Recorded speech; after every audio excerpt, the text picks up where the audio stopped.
So welcome back guys, we are back with another part of, What If Bella Was a Lesbian?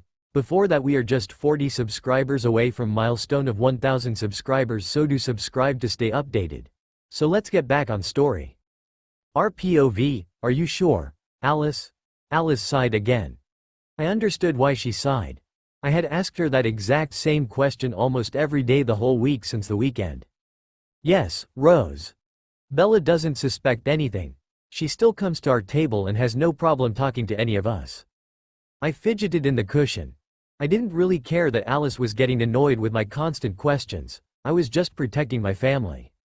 You also don't want Bella to be scared of you. I frowned as I realized my thoughts were right. Bella was too much fun, so I didn't want to hurt her, and I didn't want to have to leave Forks because the weather was perfect for vampires. I didn't want anything to change. Change meant we either had to turn Bella or kill her. And I would never damn someone to this existence, but I doubted I could hurt her. We pulled into the lot and my eyes scanned the lot for the red truck. I was shocked though, when I found her truck, completely repainted. The red was no longer faded and rusted, but a perfect crimson color. Bella was standing in her bed, fiddling with something that was out of my field of vision. Students were gathering, most likely expecting one of Bella's stranger escapades. And Bella delivered. Music started blasting from a speaker, a Guns N' Roses, Sweet Child O' Mine. Bella came up holding an electric guitar and a top hat. She threw the hat on her head and lifted the guitar up. Then she strummed the chords. Everyone started cheering and shouting as Bella started playing along to the song perfectly. She was no doubt reenacting Slash from Guns N' Roses and she was doing perfect. I shook my head as she continued to rock out, even when the teachers came out to see what the ruckus was. Emmett complained as the teachers just shook their heads and watched Bella rock out. They would never let me get away with that. I chuckled, yeah, not sure how she does it. It's rude and disrespectful, they should have stopped her. I don't know how any real parents would have let their children become so unruly. Edward finished his rant and stormed off, avoiding any of us disagreeing with him because he knows he has no real argument. And he's an idiot, I thought, realizing he was probably close enough to hear my thoughts. Bella strung the last guitar riff and bowed to her fans. Emmett and I walked over, smirking as the kids parted ways like the Red Sea. We made it there as Bella finished thanking her fans. When she turned and saw us, her eyes lit up. Hey, what did you two think? Badass, right? I shook my head but Emmett laughed. Hell yeah Slash, that was awesome.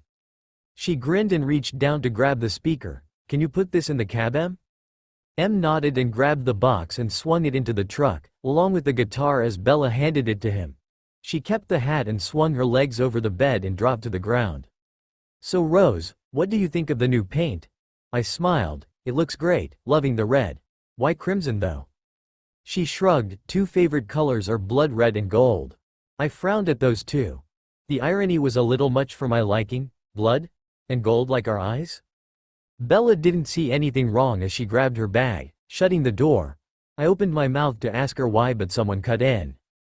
Ahem, we all looked to see the principal standing looking disappointed. Bella, may I ask why you decided to hold a concert in my parking lot? Bella's head tilted, cause the day was so dull and it needed some rock and roll. He rubbed his balding head like he had a migraine. Really, Miss Swan? Bella looked annoyed, but you said Guns N' Roses was your favorite band. How in all things holy did Bella find out what the principal's favorite band was? Yes, I did. But that does not mean you have permission to act as Slash Bella. Am I understood? Bella sighed. Fine, no more concerts without permission. He nodded and started to turn away, but looked back suspicious. Permission from me? Bella groaned. Fine. Permission from you. He nodded again and walked away. Bella was glaring at his back, mumbling about how no one should limit the Bella, because Bella was the spirit of rock and roll. I sighed again, reclaiming her attention. Hey Rose, I like your outfit. I smiled brightly because she usually flirted with me, so this was a nice change, just friendly conversation. Thanks, it's one of my favor, it would look better on my bedroom floor, Bella deadpanned. It took me a moment along with Emmett's loud laughter to figure out what she meant by that. My fist curled. Really Bella? Can't you just not? Bella sighed dramatically. I wish my love. Bella adopted an Italian accent. But your beauty is like a fine wine. It calls to me. It loosens my tongue. allowing the words of my heart to flow freely out of my mouth. I am unable to stop it lest you cruelly hide your beauty away from me, which would be a terrible crime. I just stared at her. Do girls actually fall for you? She grinned like a fool, on their knees. Emmett laughed, well, I like her. I glared at Emmett as the two laughed, linked arms, and skipped away. I sometimes had no clue what I saw in that kid. He could be a pain in the ass. Empov, I was curious so I asked, that's it? I stared at Bella in disbelief. You just asked? That's it?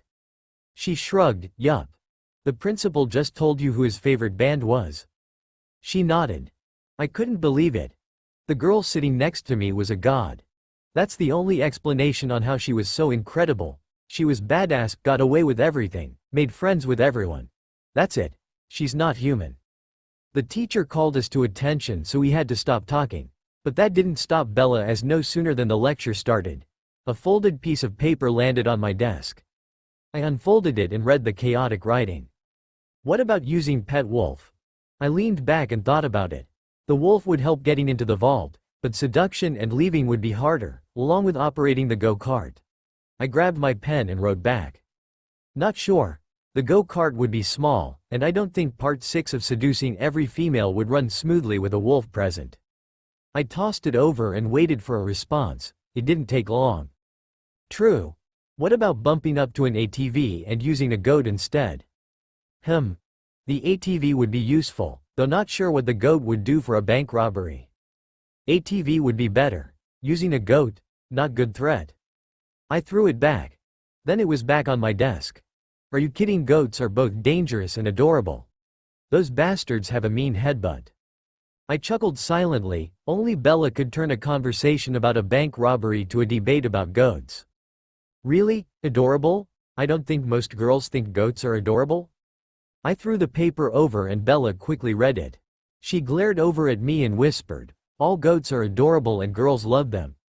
I simply raised an eyebrow. Prove it. She nodded and started writing on a different piece of paper. She finished and handed it to the girl in front of her. The girl read it over, turned back at Bella with a look that clearly stated, what the hell is wrong with you? Bella shrugged, so the girl just sighed and quickly wrote something before passing it to another girl. The girl read the paper and looked back at Bella with an identical look the first girl had. Bella again just shrugged, so the girl turned to the paper and wrote as well. This continued around the room as the paper was passed between every girl. Finally the last girl had written on the paper, so it was passed back to Bella. She read the paper and smirked before handing it to me. I read it and sighed. Of course Bella would. For all females from Bella. If you were a secretary in a bank that was undergoing a bank robbery, would a goat still be cute? Yes. I know. 2. I placed my head on my table. Vampires don't feel exhaustion. Bella somehow still found ways to wipe me out. Move over, loser, Bella told me as she squeezed between Rose and I. Excuse me, but what if I wanted to sit by my girl? I asked. Then you're out of luck. I sighed but scooted over for the brat. So what's up with the Cullens? Anything fun planned? She asked. Instinctively we all looked at Alice, which Bella noticed and followed our lead. Alice's eyes glazed off as she had a vision. Bella frowned at Alice's unfocused look but didn't say anything. She's confused and concerned, that's it, Jasper whispered to us. We all breathed out a sigh of relief as Alice came out. We should be playing a baseball game this weekend. But other than that, not much, just the usual. Bella grinned and took off her hat. She reached in and pulled out a bunch of papers. Really? Really? She looked at all of our confused expressions and shrugged. Needed somewhere to put it? I sighed as Bella grabbed a piece of paper and handed it to me. I quickly read it over and my frown turned into a full-blown grin. Oh hell yes. I'm so in. What is it? Rose asked, confused. I turned the flyer to her and she groaned. Really? Laser tag again? Bella looked miffed. Laser tag is awesome. Especially in teams. We could destroy. Rosalie groaned. Emmett wants to go all the time. Bella smirked. I'm not surprised. But it is strange that you don't take advantage of this to kick the butts of all the other kids here. She shrugged. Don't really need to. No, I'm already better than all of them. Bella gave a short laugh then turned to Jasper and Alice. What about you two? You down for laser tag? Jasper smiled lightly. He always went when it was just us, but with a large number of sweaty humans in a dark small room his instincts got a little strong. I think I'll pass, not really my thing, Jasper told her. Fine. Alice? She had a quick vision then grinned at Bella. I'm in. As long as we can go shopping after. Bella's eyes narrowed and she studied Alice, laser tag. Then only an hour of shopping and no forcing and or using puppy faces to get others to try on clothes. Alice pouted, please Bella. Bella just gave Alice a look and Alice let out a puff of air. Fine, no forcing clothes.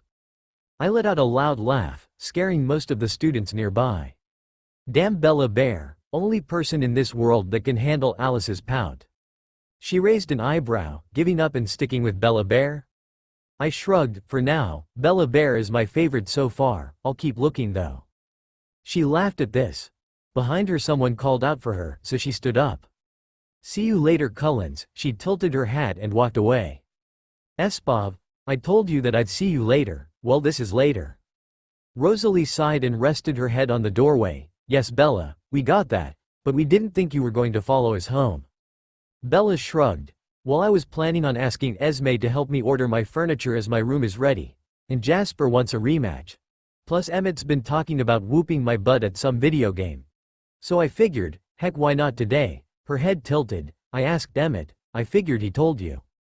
Rosalie's head whipped around to glare at Emmett, who was slowly trying to creep out of the room. Bella used this to sneak by Rosalie and skip into the house up to me. Hey gorgeous, she told me with a wink. Hello Bella dear. How are you? I told her smiling. Much better now, I felt Carlisle put his hand on my shoulder. Oh, wait no there it goes. Carlisle chuckled. Oh are you not feeling too well? I could examine you, I am a doctor. Bella glared at him. Very funny Dr. Jones, very funny. I ignored the fight and moved on. You said something about furniture Bella? She looked back to me. Yeah, I purchased a bunch of what we picked, but some things I can't find or buy, so I was hoping. I was nodding before she finished. Of course dear, let's go to my office.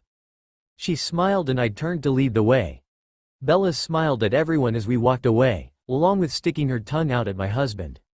I shook my head as we walked up the stairs. Do you two have to fight? She laughed. No, but when the prize is as good as it is. I smiled lightly at her compliment as we walked into the office. We spent the next couple of minutes looking through the catalogs again to re-find the items she wanted. Then I went to the computer to show Bella where everything was. I tried to purchase everything for her, but when she informed me that she would be entitled to be my side chick if I did that, so I let her pay. Well that's it.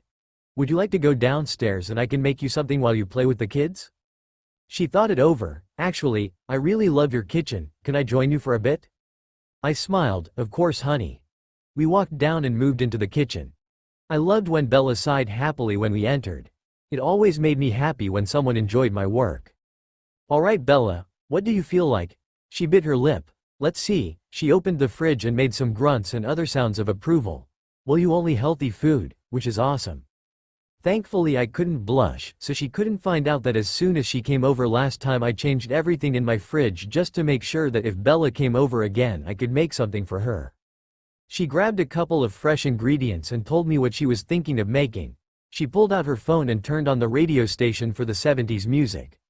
I was one of the few who enjoyed the 60s, 70s and 80s music, so as we both cooked we danced.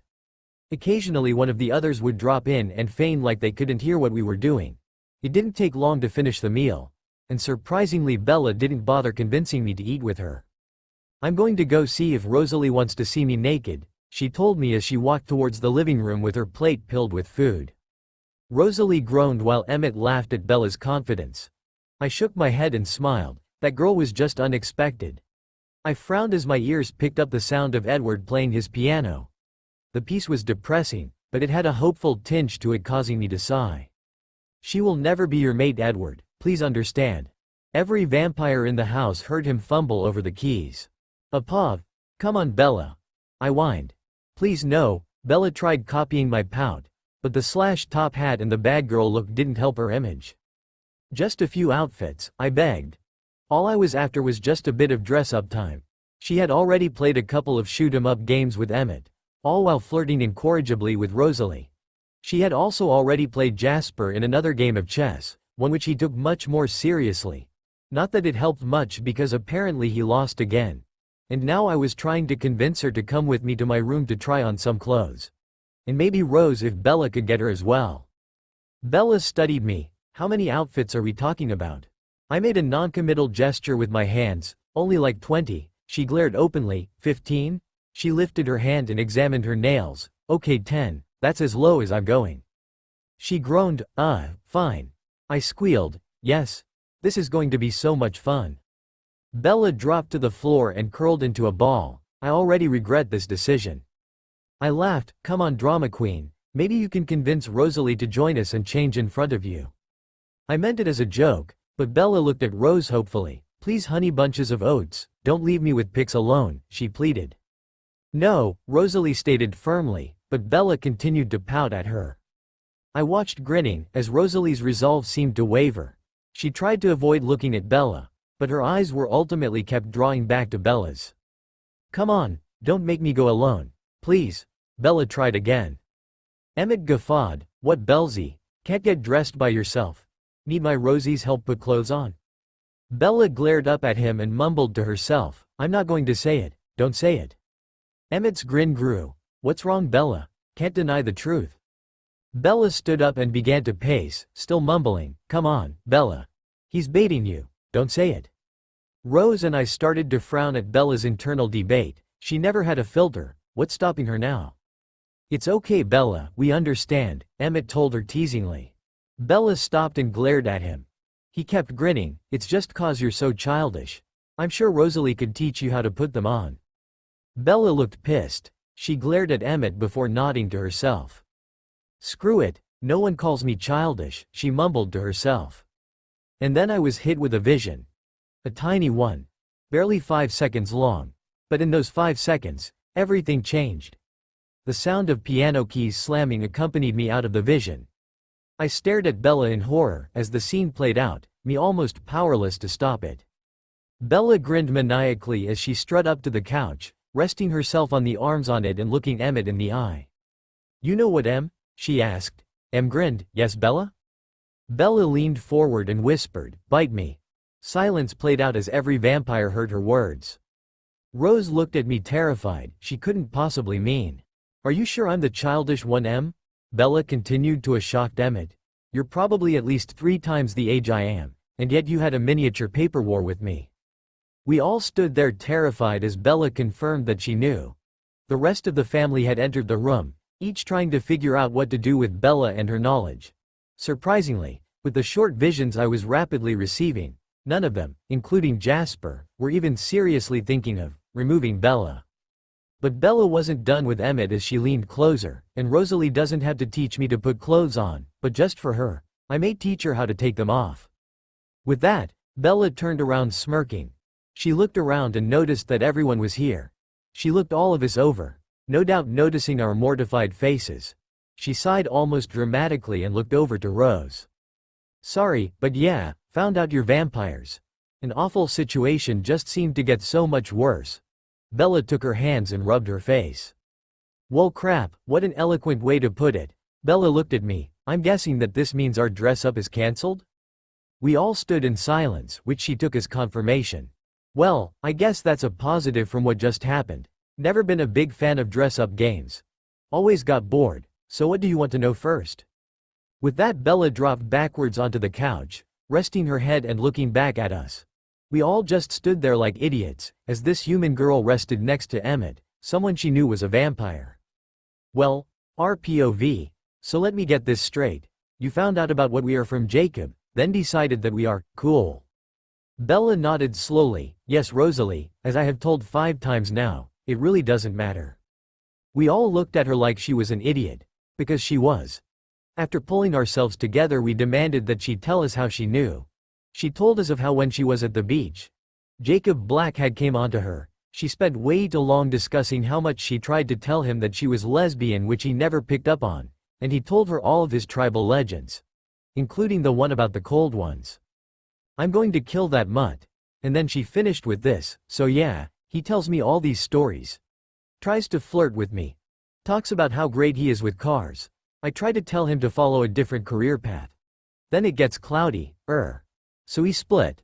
I go to school on Monday, see you guys being you. So I figure, what the hell, cool before I knew, guess they're cool after. I stared at her as she shuffled into the couch to get comfy. Bella, I worry about your mental state. She nodded solemnly. Dad says that all the time. When I first landed here he said it like 20 times. Emmett frowned. What did you do? Bella looked at him shocked. Oh, well, I kind of told him to pick up my bag at the airport, which he did. But then he found out that the plane it arrived on was only taking cargo, so he called me. Then he found out that I asked my pilot friend Sparky, who is living in Oregon, to fly me over, and let me skydive down to the ground. I mean, come on, the weather was nice, why'd he have to get so pissy? An idiot. She's an idiot. I swear to God no one else on this planet is as stupid. Really, his name is Sparky? Scratch that, my husband is just as stupid? Yeah, he's one of my friend's older brothers and he has this super long hair, and one day a group of us were bored so he suggested that we build a Van de Graaff machine. Next thing you know this kid's hair was standing straight up. It was adorable. He was Sparky ever since. And cue long awkward pause of that just sinking in. Jasper rubbed his hands on his face, exhausted. You built a Van de Graaff machine? Bella nodded. Yeah, we talked to our teacher and they said no, so we borrowed the tools and big bang boom, static. I looked at her seriously. Bella, I can't tell if you're an idiot or somehow a genius. Okay, hold up, Carlisle interrupted. Can we get back on topic here? Bella nodded. Sure doc. What's up? The mood dropped as we realized what Bella's fate would have to be since she knew what we were. She would have to die or be turned. Edward snarled at my thoughts. No, I will not allow that for my mate. Everyone groaned but Bella just looked confused. What you talking about there, kiddo? Edward smiled tightly at her. He walked over and sat on the table in front of the couch, no doubt ignoring the fact that Bella literally leaned away as he leaned closer. Bella, yes we are vampires. But you shouldn't worry, since we are mates, I won't let anything happen to you. Bella's eyes flickered to him and the rest of the family. Okay. Which mate are we talking about here? The animal one, where they have sex and babies, and please tell me it's this one. The Australian one they use to greet friends, neighbors, or in this case someone you wish to avoid. Edward looked perturbed at this. What do you mean? She rolled her eyes. Edward, you really better not be saying that you think we are lovers or something like that. Edward stood up straight. Absolutely not. Bella breathed out a sigh of relief and mumbled, thank God, I would cry. He unfortunately continued, I would never risk your life with intercourse. I could hurt you. We are soulmates. Meant to be together forever. Another pregnant pause then, a snort. It was just one. Just one small little snort, but it was like Bella let go of the rope that was holding everything in. All of us stared at her as she rolled on the floor laughing her butt off. Carlisle called her name to get her attention, but every time she seemed to finally cool down, she would just look at Edward's miffed expression and she would start all over again. Finally annoyed I looked at Emmett. I need you to do what I do to you when you get like this. He looked terrified. Wait no, why'd I have to? I raised an eyebrow, cause she'll see it as a challenge and then you can have a prank battle or whatever stupid thing you want to call it. It was slightly disappointing that his face broke into a huge grin and he blurred out of the room to get the stuff. I sighed as we waited. It didn't take long for Emmett to come walking back in with a giant tub over his shoulder, looking a tiny bit less confident now. You sure about this? I looked to Alice who answered, yeah, she's just going to try and get you back. Emmett smiled like a fool. Awesome. And with that, he walked to the front porch and placed the tub right outside the door. Esme hated getting the floor wet. He ran back and reached down, picking up the still laughing human, walked over to the tub.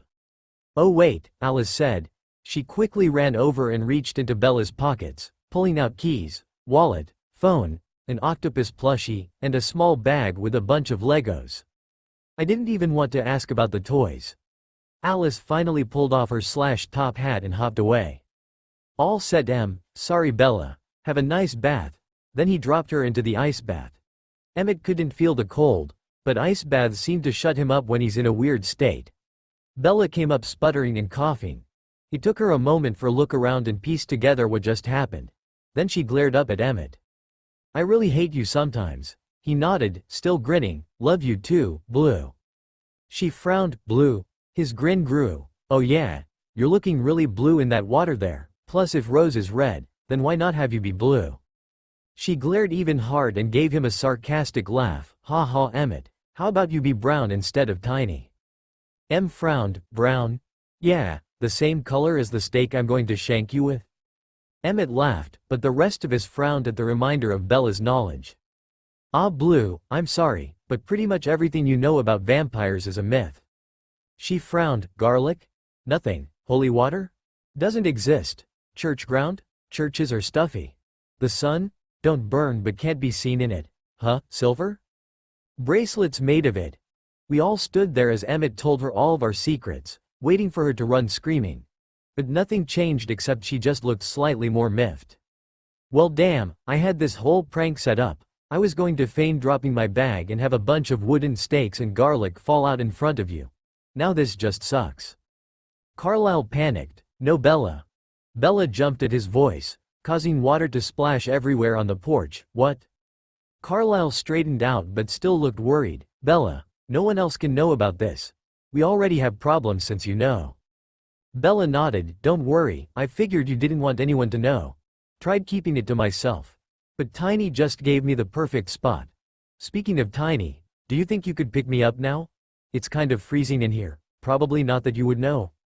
Em grinned and reached in to lift her out. Nope, don't feel the cold either. I frowned as I realized that Emmett was right. Bella was looking a bit blue. Bella, come on, let's get you warmed up, I told her, which I immediately regretted my choice of words. Really? Both Emmett and Bella stated enthusiastically. I groaned. I'm just going to dry you off, Bella. They both sighed sadly, though Emmett looked away embarrassed when I glared at him. I sighed. Come on, Bella, let's take off your clothes. Really? God damn it all. Teepov crash, I sighed into my pillows. This was getting exhausting. They had finally cooled down and talked things out. Everything was going perfectly. I told them to pack their bags and that I would call Carlisle and ask to visit. I sent them each to their separate rooms just in case we had a relapse. I knew that until they acted super disgustingly sisterly, then there was a huge chance they started up again. They both came downstairs at the same time holding suitcases in each and glaring at each other. I had just pulled out my phone and Carmen nudged the new couch into a slightly different position when Irina laughed randomly. What? Kate had asked, starting to glare. Now wait, you guys Aurea. Nothing, just remembered that you're a 1,000-year-old vampire that thinks the Muppets are cool.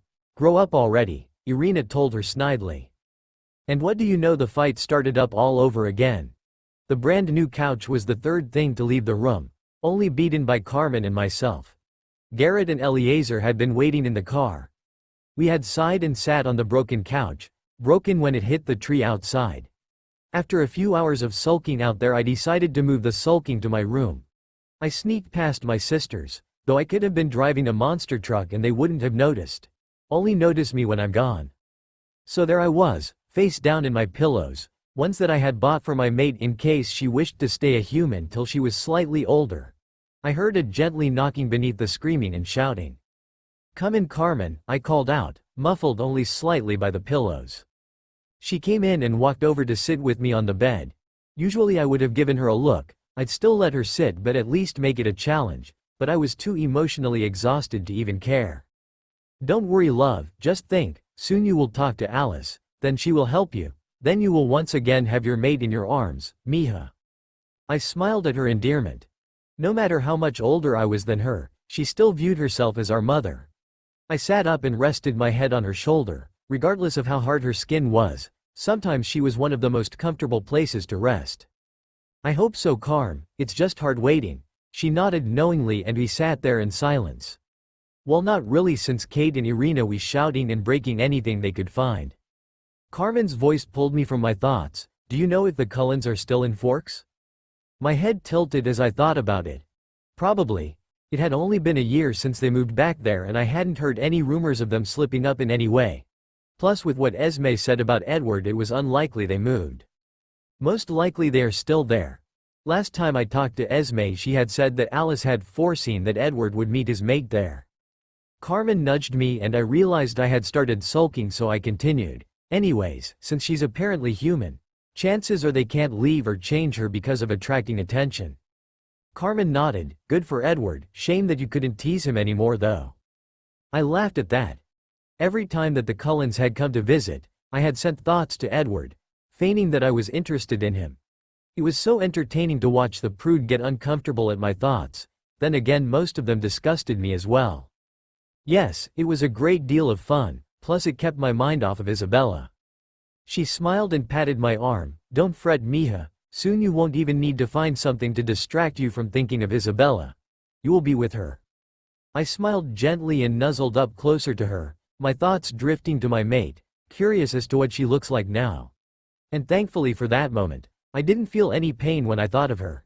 The moment was almost perfect. Then Irina screamed at Kate and the moment was gone. I sighed. I hate those two sometimes. JPOV, I sighed again as my family's emotions again began to tumble out of control. Even with Alice holding my hand and trying to send me waves of calm, she still felt a great deal of concern. After Bella's response, I had pushed my gift to the limits to keep everyone calm, especially Rosalie.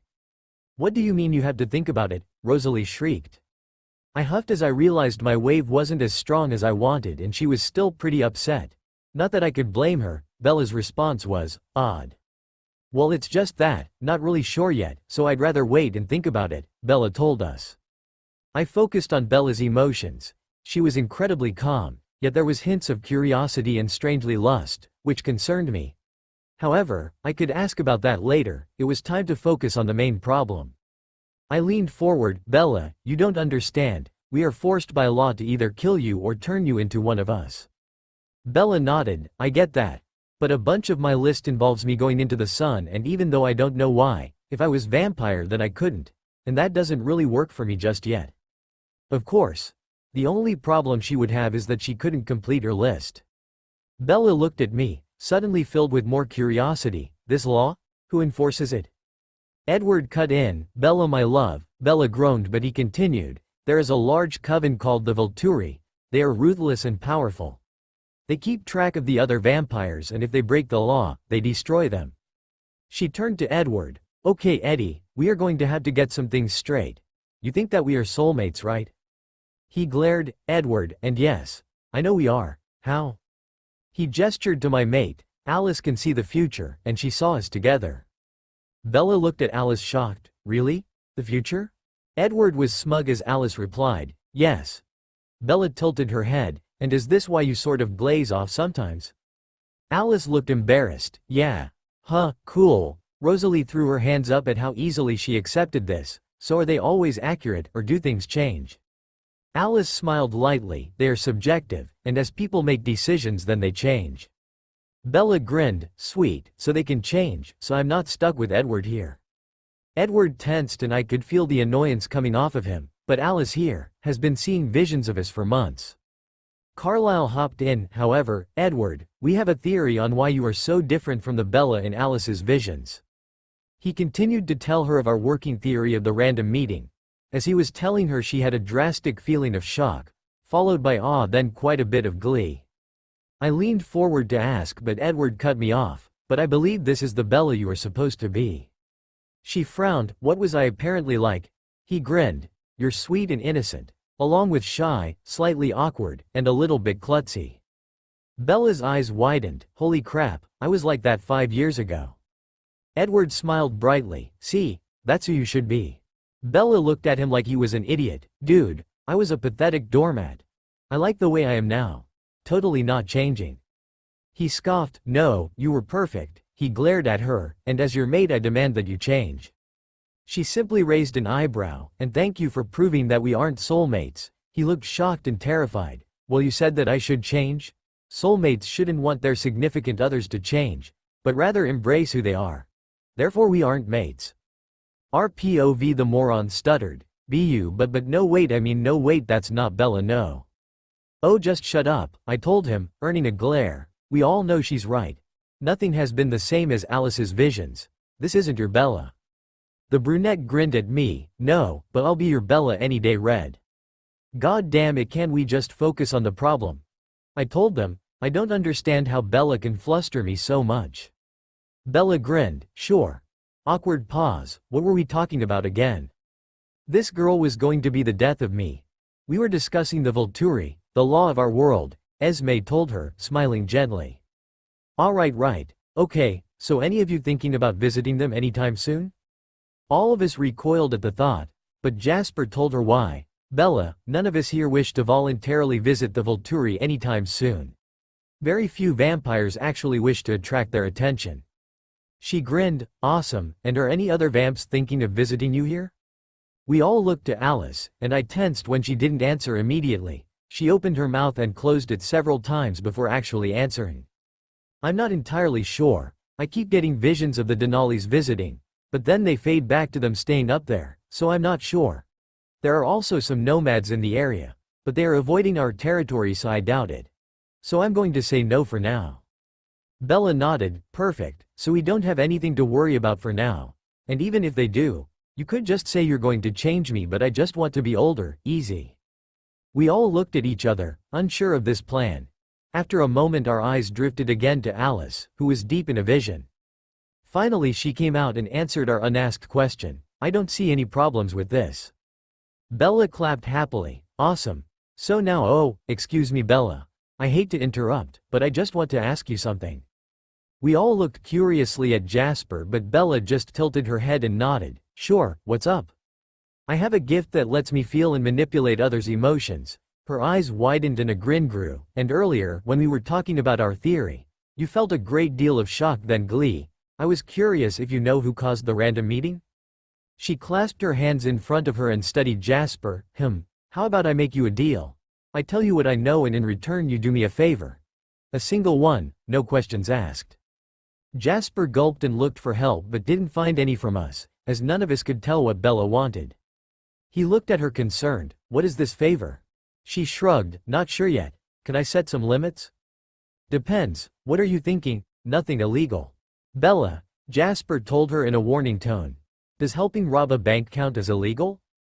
Jasper sighed, yes Bella, that is very illegal. She groaned, but you would be so much help on seducing the secretary. Oh my freaking god, this human was a disaster waiting to happen. Emmett cut in, and you aren't skilled enough to do that?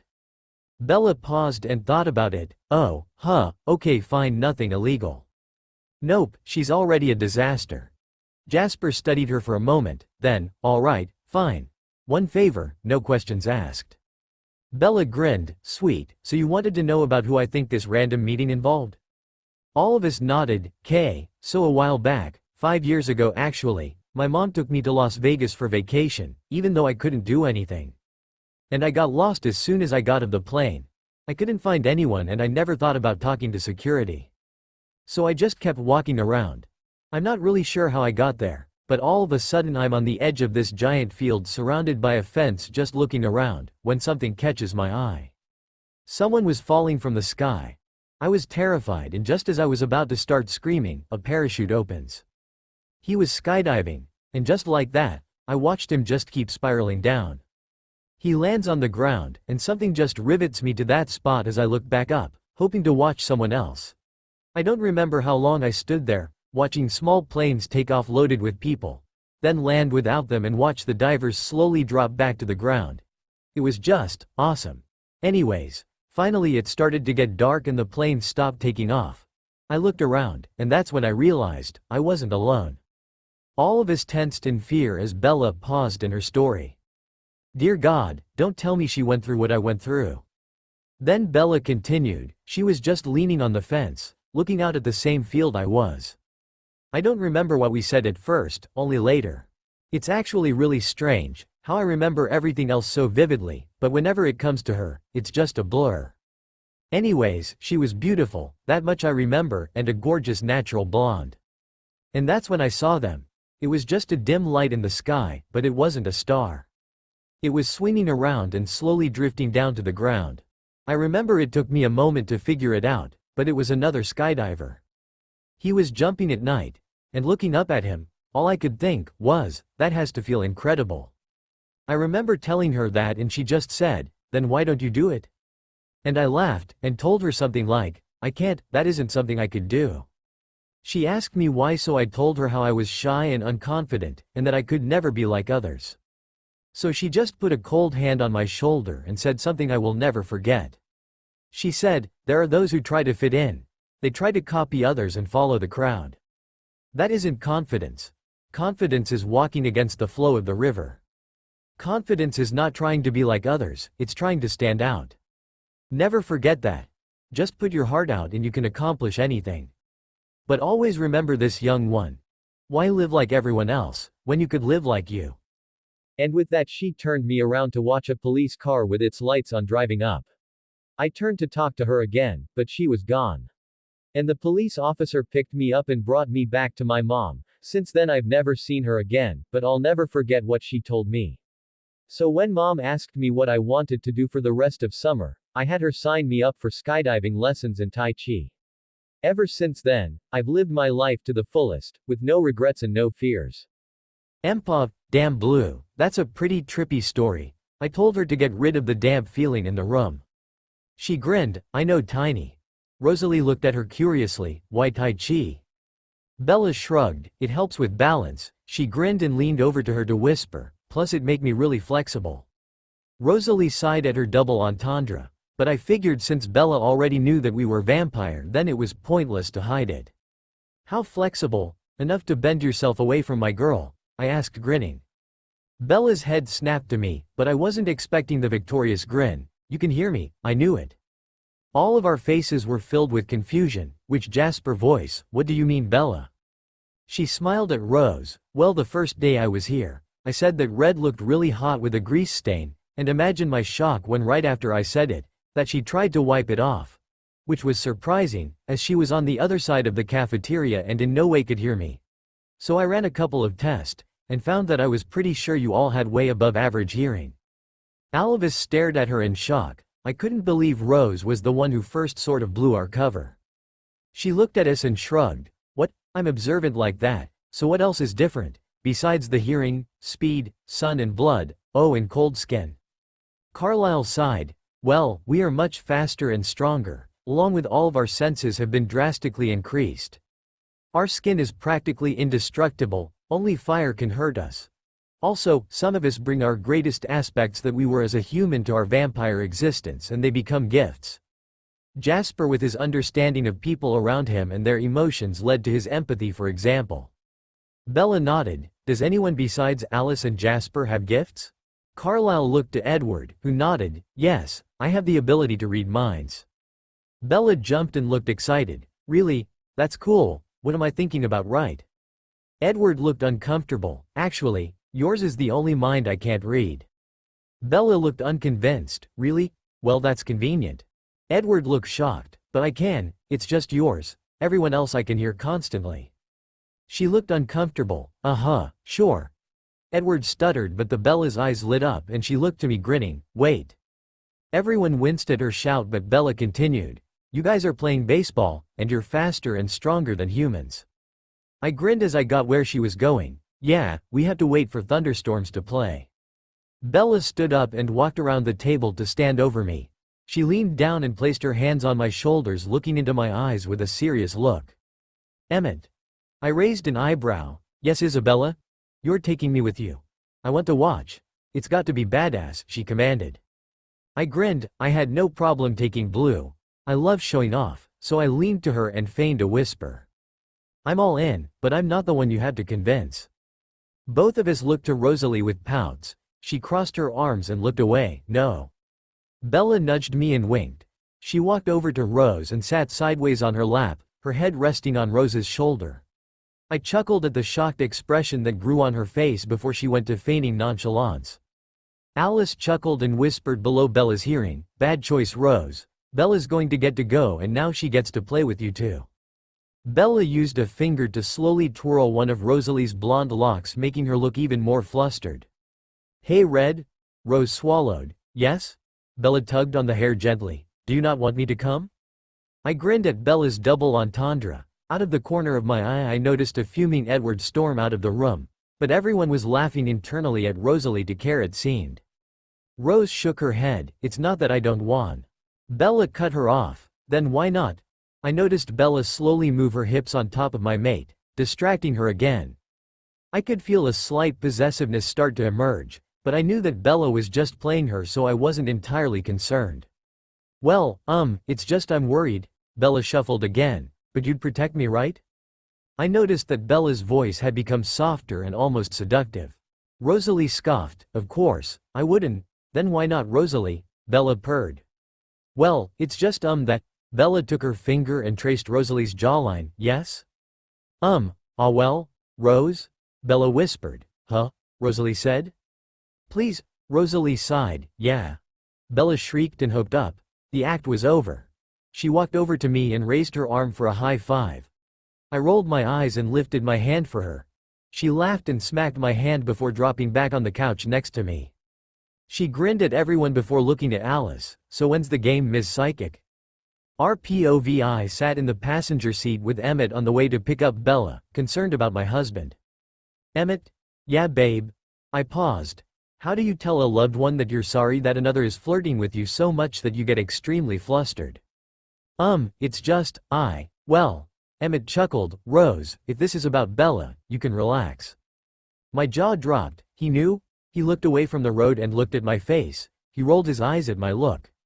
Rosalie, we've been married for over 70 years now. I don't need to be a mind reader to know what's on your mind sometimes. I smiled. He may be a moron and childish, but I love the fool. I just don't want you to be hurt, I told him.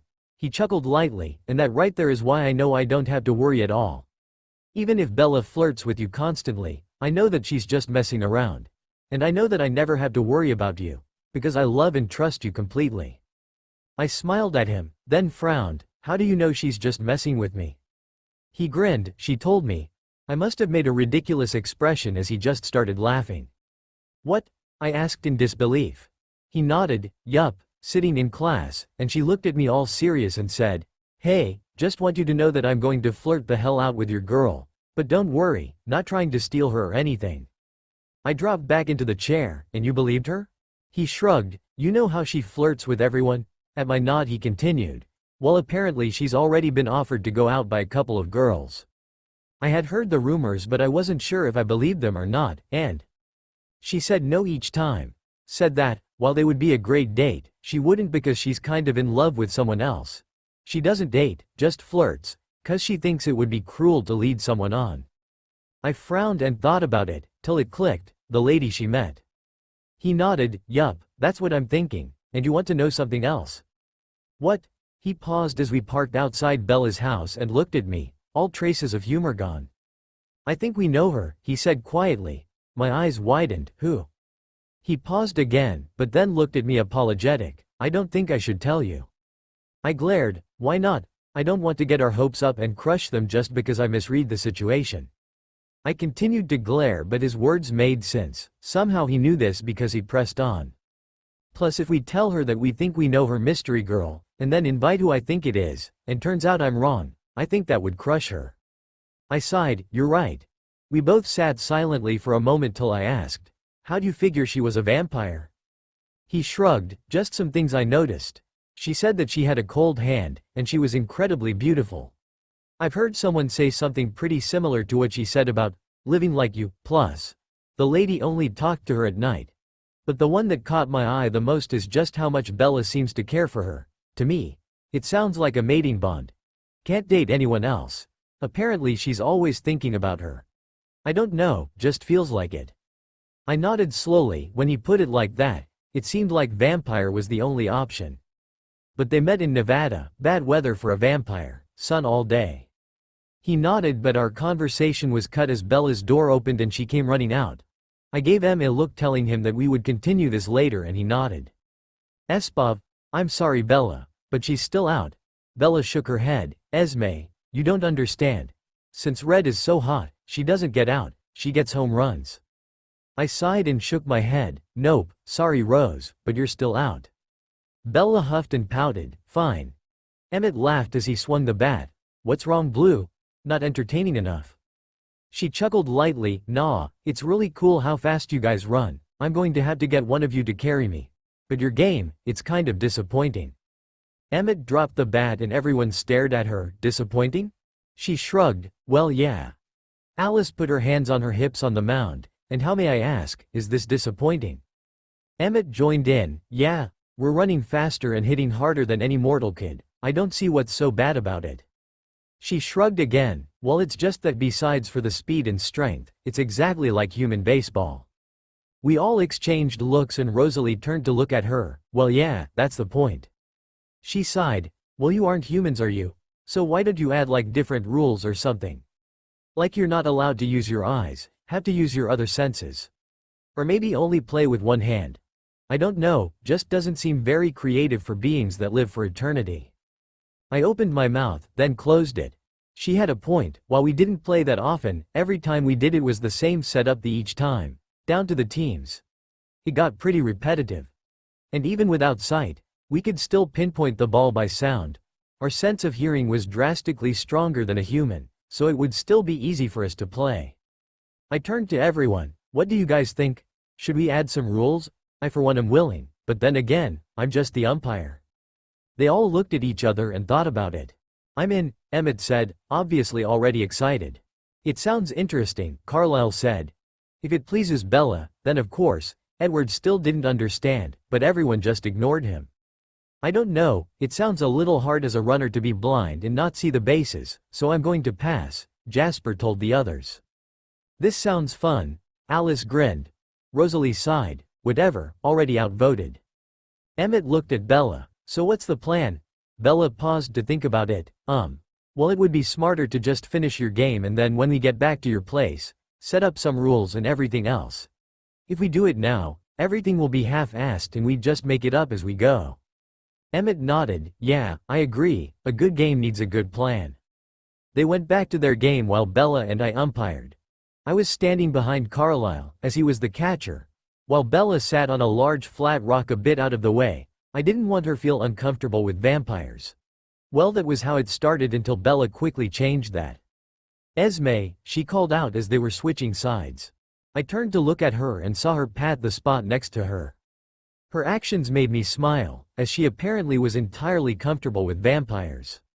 I quickly blurred over to her and took a seat next to her, barely noticing her scent anymore, despite its strength. My smile fell as Bella scooted away, but it became more of a confused expression as Bella lifted her top hat off and dropped it on my head. As I instinctively looked up, I didn't notice Bella fall to her side and place her head on my lap.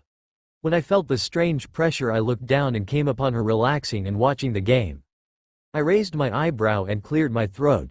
She didn't move so I tried again. She looked up and deadpanned, your throat feeling okay? I sighed, Bella, she shrugged and looked back at the game. What, I'm lazy and you make an adorable lap pillow. It's the whole motherly vibe you give off. My heart filled with warmth at her words, so I let her stay. I also realized the fact that I probably wouldn't have been able to get her off of me even if I tried. We both watched the game with me calling out calls every once in a while. Esme, who are the Denali's? She asked after a moment. I sat shocked till I remembered Alice brought them up earlier. The Denali's are a coven of vegetarian vampires that live in Alaska, not far from us. We've known them for quite some time that they are practically family so we call them our cousins. Vegetarian? It just means they eat animals, just our little joke. She gave a soft chuckle and I watched as Edward came running in from the woods with the ball over his head and I called Emmett out. Are they as small as your coven is? Bella's question focused me back on her. Well, there are 6 of them currently. And actually, we are actually the second largest coven. Most vampires travel in mated pairs, sometimes 3. She looked shocked. Aw man. It's not like the movies where you walk into an abandoned movie theater and look up and like 100 vampires are hanging off the ceiling? I chuckled lightly, not even close. The vampires that drink human blood are unable to stay in large groups usually, it makes them more violent. So the groups stay small just in case. So the largest group is vegetarian? I shuddered. No, that's the Volturi. Their group is defiantly not vegetarian. Huh, Bella sat there quietly for a moment before changing topics back. So who's in the Denali's? I paused. Well, it's made up of a mated couple and 3 sisters, with one having a mate. Eleazar and Carmen are the mated couple.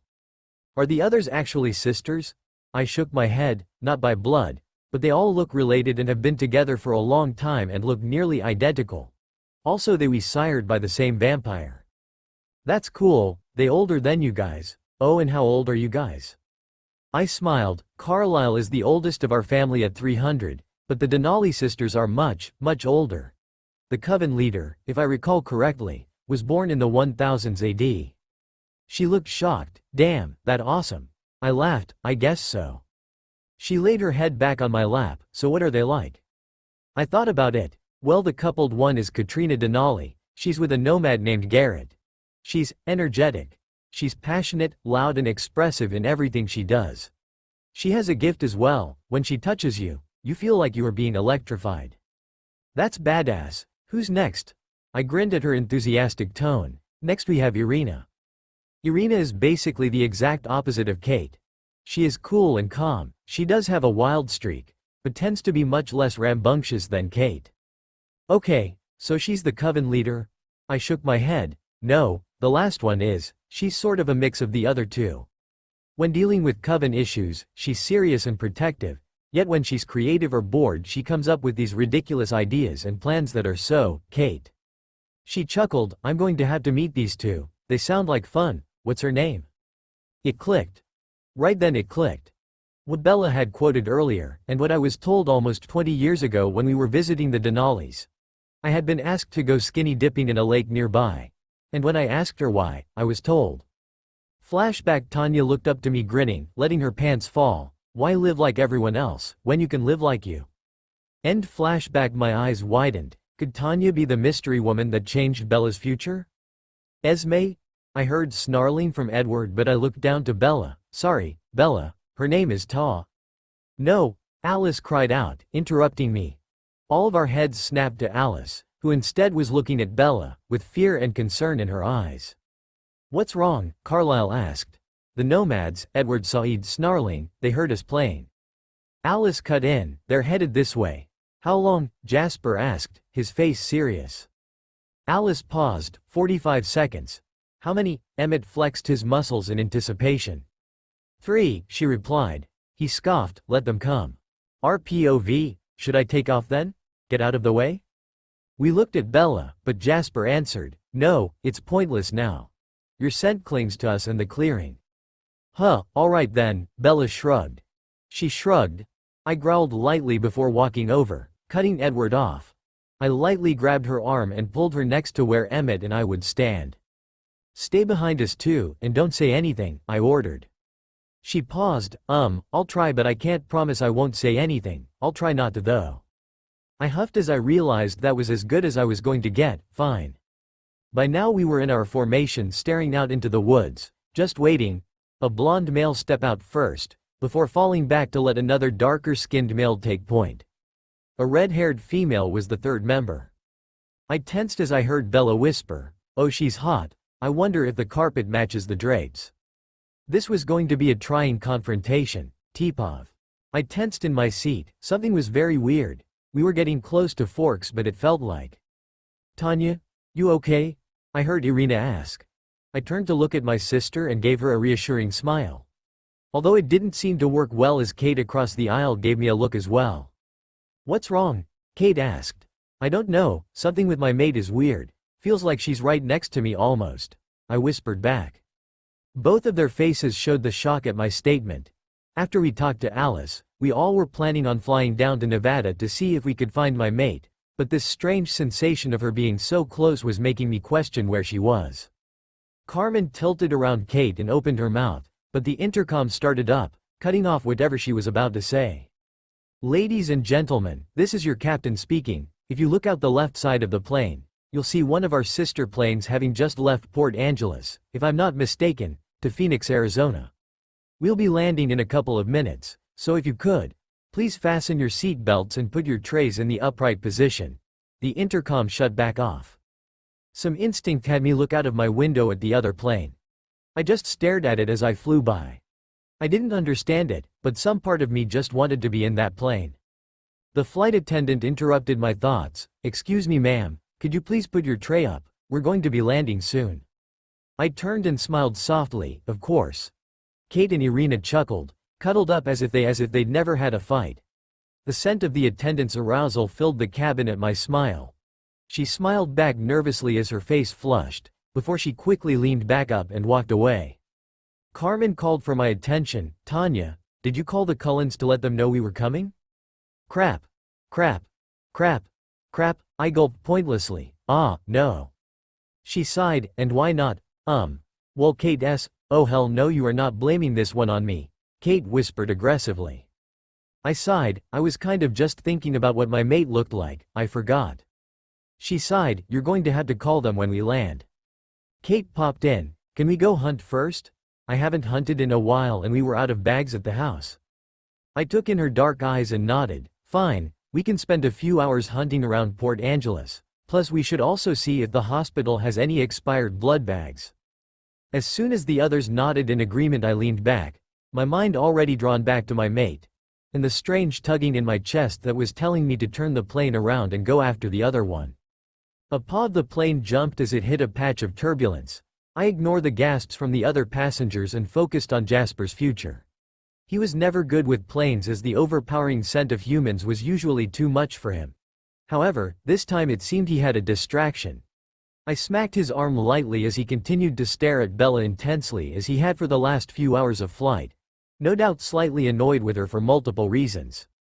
He ignored me and leaned over the aisle to talk to Bella quietly. Bella? He hissed. She looked at him innocently. Yes, dear?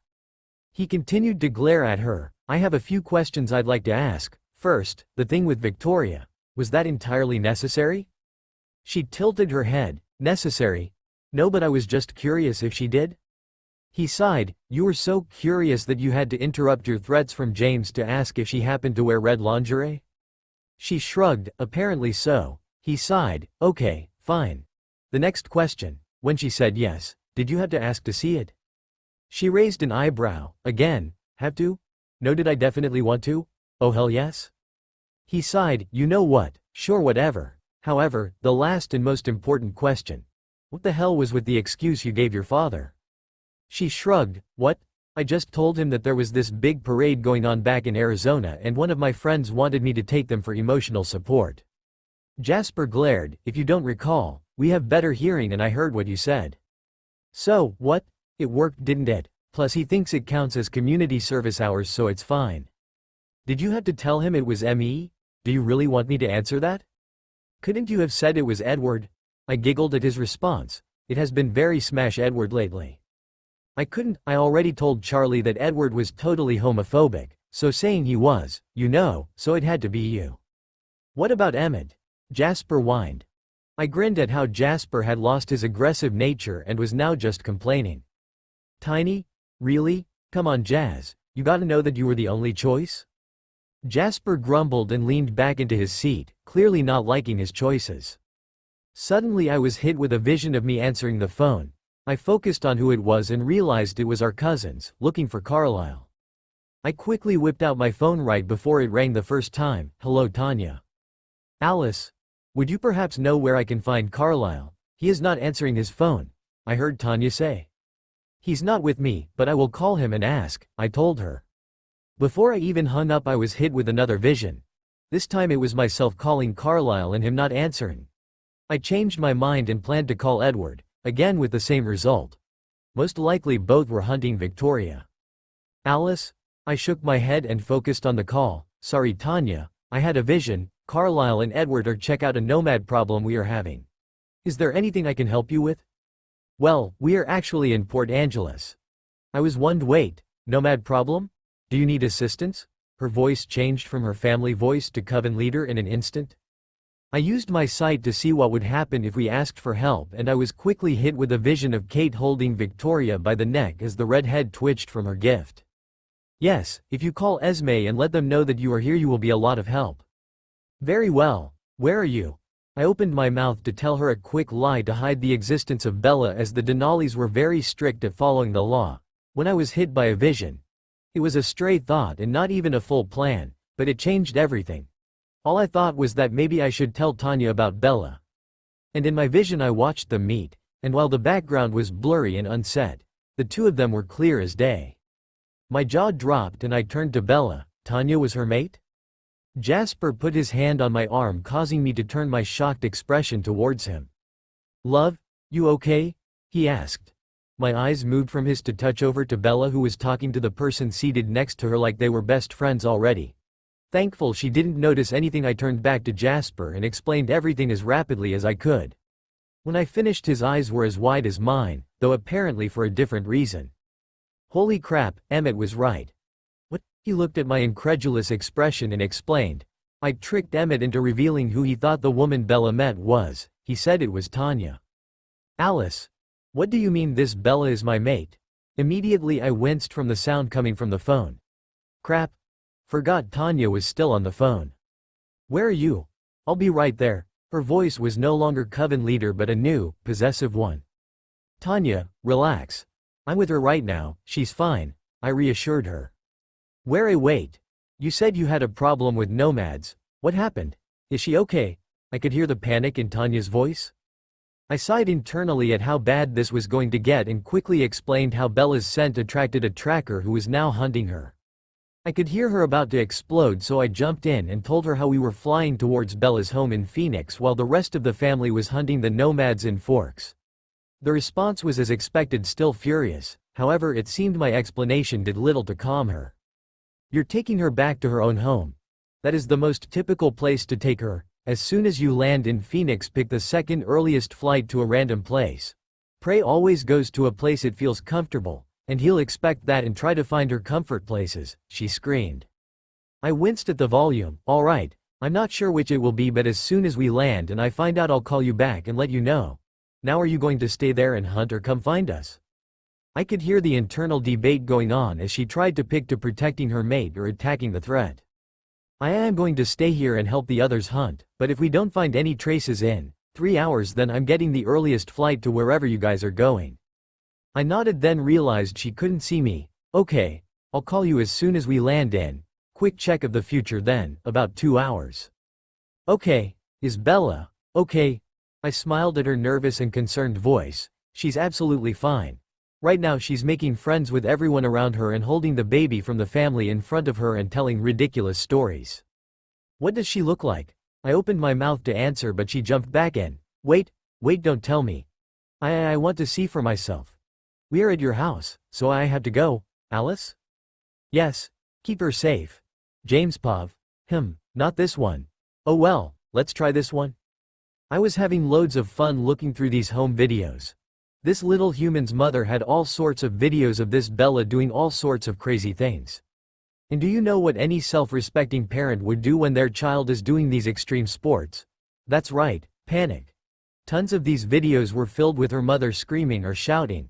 The sounds sent thrills through my body. But I couldn't find one where she just kept screaming for her daughter. My prey running home wasn't very surprising. Victoria had already gone to the human school and found where she used to live. When I heard the other coven all trying to be sneaky with where they were taking the blood bag, I thought to myself, where would she feel safe? At home, obviously. So here I was, searching for the perfect bait to trap my prey in. I would have preferred her actual mother, but it seems she was out of town.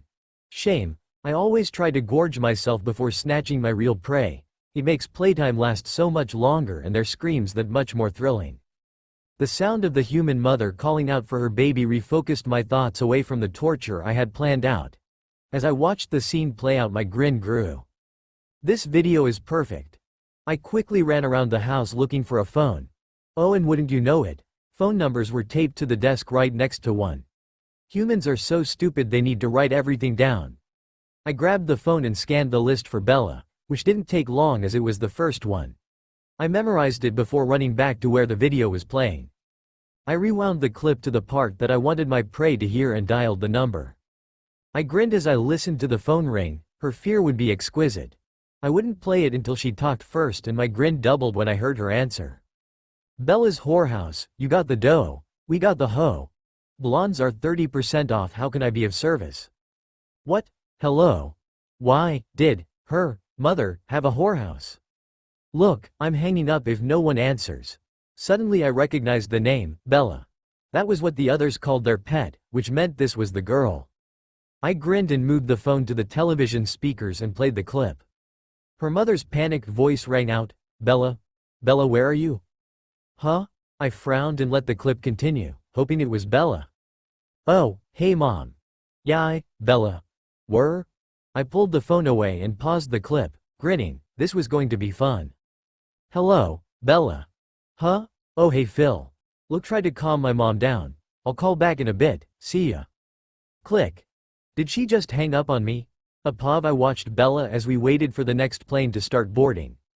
The only one that left the state wasn't leaving for another hour, so Bella was leaning across the empty lost baggage counter and flirting with the attendant. I grinned at her skill in causing the female worker to flush. Bella's tight tank top was pulled even tighter as she tried to show more cleavage.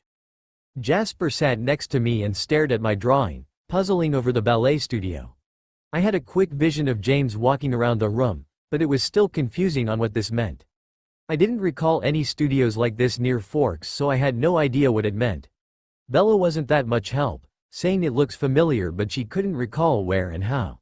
So it was left to Jasper to try and piece it together. I relaxed into his side and continued to watch her from across the lounge.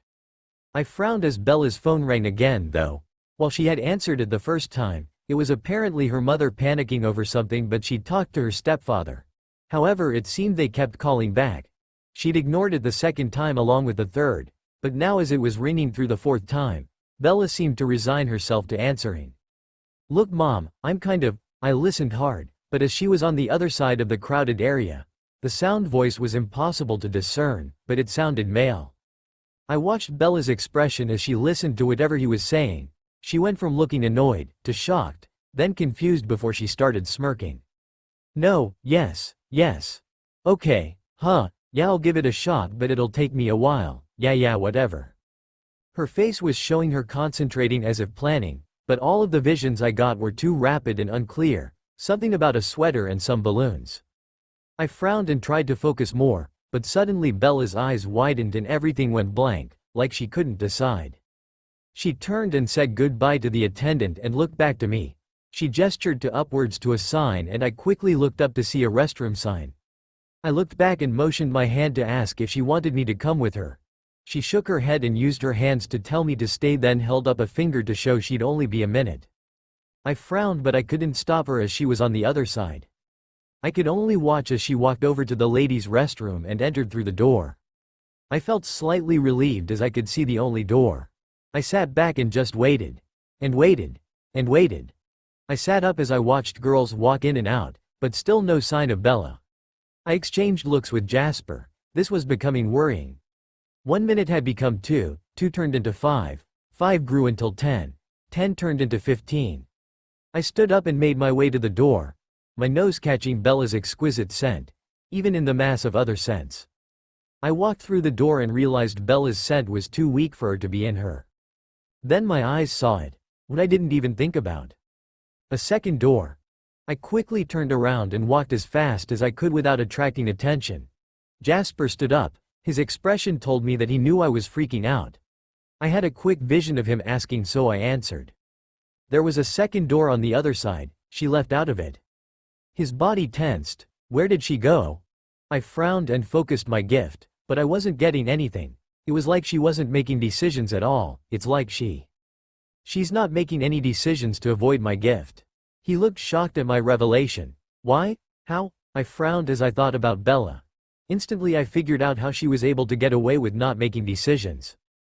Bella always acts instinctively. She doesn't really plan except with her pranks or weird moments. She sees and just reacts. I barely get any visions of her cause she only thinks about what to do right at that moment, I theorized. He stiffened. This is a problem. Why would she disappear on us? I shrugged hopelessly. I have no idea. Suddenly I was hit with a tiny vision. It was only a moment. When I came out I was frowning. Jasper looked at me questionably, but I couldn't really explain it. It was Bella, but it didn't look like today. She was walking out of a store, but she was wearing a different outfit than earlier and had a chair over her shoulder. He frowned. What does that mean? I bit my lip. I don't know. I leaned against the tree and watched Kate shock the redhead. After running into Esme and Rosalie as they hunted after the vampire, it was easy to herd her into a trap with the wolves on the other side. She was defiantly older and had a good amount of speed, plus some sort of gift that seemed to help her with getting out of dangerous situations. But all three of us Denali sisters were still faster. And Kate just has to graze her to slam her with the full force of her electrocution. After she had collapsed to the ground twitching, it didn't take long for me to rip of a leg and throw it away. Kate then grabbed her by the neck and held her, sending shocks as Rosalie and Irina questioned her. Eliezer had quickly identified her gift, then the two of them backed away to find Carlisle and Edward, not interested in watching the violence that was the interrogation. "Where's your mate?" Irina growled out. The redhead grinned, but quickly stopped as Kate sent her another wave of her power. When she stopped, the redhead took an unnecessary breath. "I'm not saying anything." Rosalie growled, grabbed her arm and ripped it off. "Where is he?" I tried to calm my anger and desire to rip the female apart. Irina wouldn't let me question her, as she knew that I would get too angry and protective over my mate and just destroy her before we found anything, so I was stuck standing in the back just scowling. My scowl was also caused by the fact that my mate was so close all this time.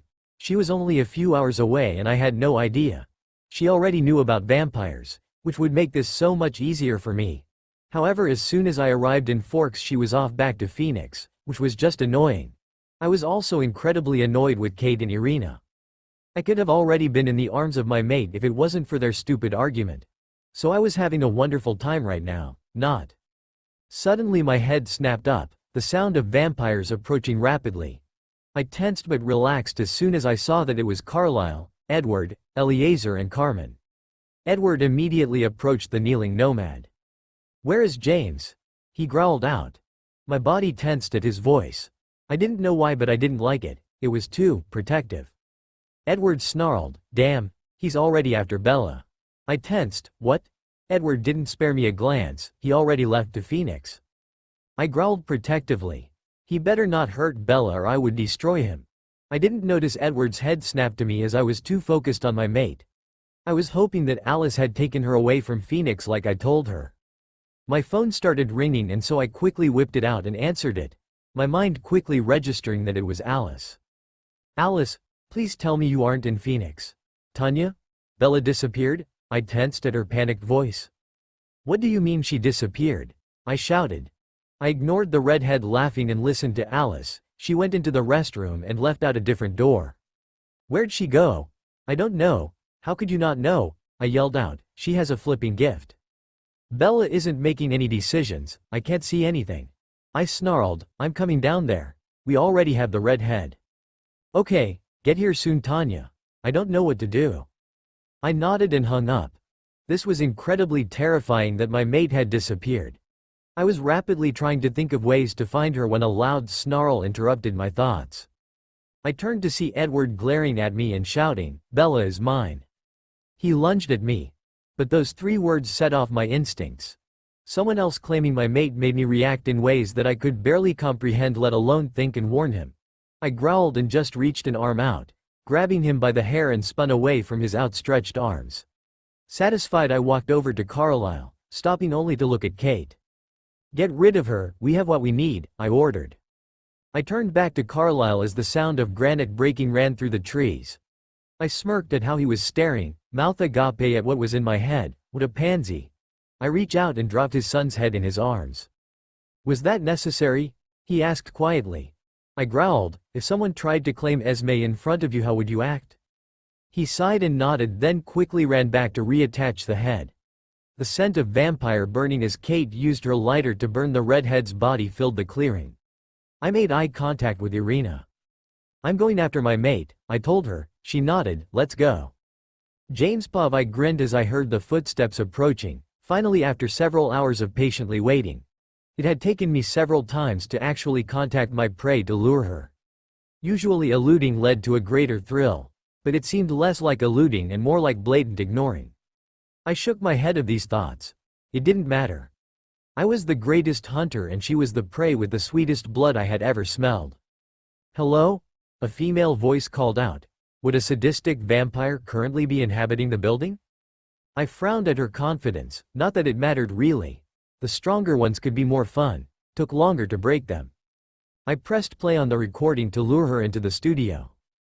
As I listened to the voice of her mother calling out for her, my ears picked up a sound that she shouldn't have been making. Whistling. She was whistling as she rummaged around in the entrance. I frowned and tried to will her to come in. The setting was perfect. With the mirrors and the way the room was set up, one would be able to see every excruciating detail, plus all of the sounds would echo repeatedly along the ceiling. Everything was perfect. Except she wasn't coming in. The recording moved past her mother's panicked voice, but still she didn't leave or come in, just walked around the entrance. Pointless now. I shut off the television. I listened to her stop whistling and start mumbling.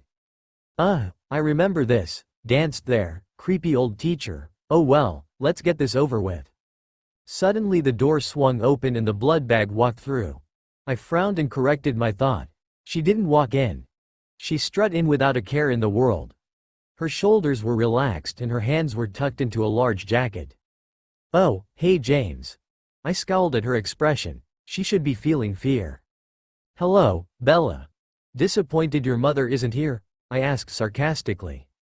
She waved me off. Nah, I already knew you didn't have her. She's on vacay with her boy toy. I stopped at this. Then why'd you come?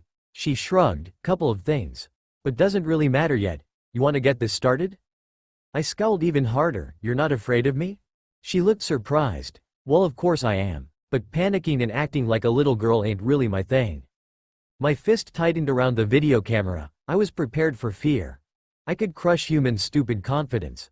But this blatant uncaring was just confusing. I took a deep breath and frowned at the scent. I was expecting her mouth-watering flavor, but I was hit by a busload of scents. What the hell is that smell? I asked, scowling. Oh, yeah, the veggie vamps figured that if I wore a bunch of different perfumes, it'd be a little harder for you to track me, but I guess it's kind of pointless now, ain't it? I laughed. Your scent is so overpowering that those scents barely do anything. Just makes you smell like oil and too many flowers. Pathetic, really. She sighed. Worth a shot, I guess. This was getting boring, so I clicked the video camera on and pointed it towards her, grinning. Do you mind? I borrowed this from your house. I hope to leave your mate a message. It's so much more fun when they try for revenge. Her head tilted. My mate? I stopped at her confused voice. Your mate, the male Edward. She groaned. Oh my god, not you too. Like seriously? That creep just keeps following me saying that we're meant to be and all sorts of crap. He's a guy. I'm lesbian. I like the vagina. I like boobies. I winced at the sound of her rant, but he defended you like he was your mate though. She shivered. I know, he put his arm on me and everything. Guy can't figure it out that I don't want anything to do with him. I almost dropped the camera. This was incredibly disappointing that they weren't mated, but it didn't matter. I shrugged. Regardless, all of them showed that they wanted to protect you, so it will be fun to watch them try avenge you. I grinned, showing teeth to scare her. So why don't you beg them to avenge you? She made some weird gesture with her shoulders. Rather not. I paused. What? I'd rather not. What do you mean? You had to beg. She turned and looked at herself in the mirrors. Why? I stuttered at this. You have to. I'll torture you if you don't. She shrugged again. You've already made it clear that you're going to anyways, so why would I? I snarled at her uncaring tone. I quickly ran over and slapped her into the other wall of mirrors. My eyes darkened as the scent of her blood filled the room. I grinned and focused the camera on her groaning figure. Come on, little Bella, why don't you beg a little? I taunted. Really? A freaking ballet studio? That was the most dramatic place you could come up with? I stopped. What do you mean? It's perfect. She looked up at me from the floor and with one hand held the back of her head while the other gestured around. Really? This was the best you could come up with? An abandoned ballet studio? I frowned, but the mirrors, half of them are so smudged you can barely see your reflection. Plus this place is just so dirty. It's kind of anticlimactic. The camera dropped and I stared at her, my mouth agape. Seriously? Anticlimactic? She shrugged, so I continued. Well, how would you do it then? She paused and seemed to think it over. Well, first I'd find somewhere that had some sort of meaning. Ya know, for the irony of it. But it'd need to have better lighting. The reflective surfaces is a good idea. So probably some metallic pieces or maybe mirrors like this, but much less. Oh, and defiantly some animal that's considered both evil and masculine, like a wolf, alligator or bear maybe. I stared at the stupid human. A masculine and evil animal? She nodded. Well, yeah, evil masterminds, the ones that are dudes, have like cats or sharks. And those are typically feminine to contrast their masculinity. So it's balanced. With me I'd need on. Shut up, I shouted at her, completely annoyed. She glared up at me from the floor and shoved her hands back into her pocket, clearly annoyed. Well, you're the one that asked. I chucked darkly, fair point, but it doesn't really matter. Although, I may take some of your points into my next prey. She raised an eyebrow. You actually think that you are going to walk out of here alive? I copied her look. Yeah, why? Who's going to stop me? Your friends are too far away. So who's going to come to your rescue? She snorted, bitch please. I don't get rescued. I'm going to stop you. I threw my head back and laughed deeply. A human, trying to hurt me. It was when I threw my head backwards that she made her move. A move I never saw coming. Movement out of the corner of my eye made me turn my head slightly, and at the last second a green blob hit me in the face and popped. Its contents all over my mouth and in my open mouth. I recoiled from the nasty flavor. I dropped the camera and tried to whip the fluids away. I tried to figure out what it was. It wasn't water. It wasn't gas. It was oil. I snarled at the human and stormed over to her, pissed with her complete disrespect. I lifted my foot and smashed it down on her leg, breaking her bone. I grinned, waiting for her screams. I was incredibly pissed though when all I got was a hissed intake of air. I turned to look for the camera to continue my torture. I saw on the floor and slowly walked over to the prone device. I couldn't get too angry or this would end too quickly. I turned back to Bella to attempt to get her to beg again. As soon as I turned I was met with another water balloon. I closed my eyes and seethed at the human. I could feel the camera straining from my grip, almost crushing it.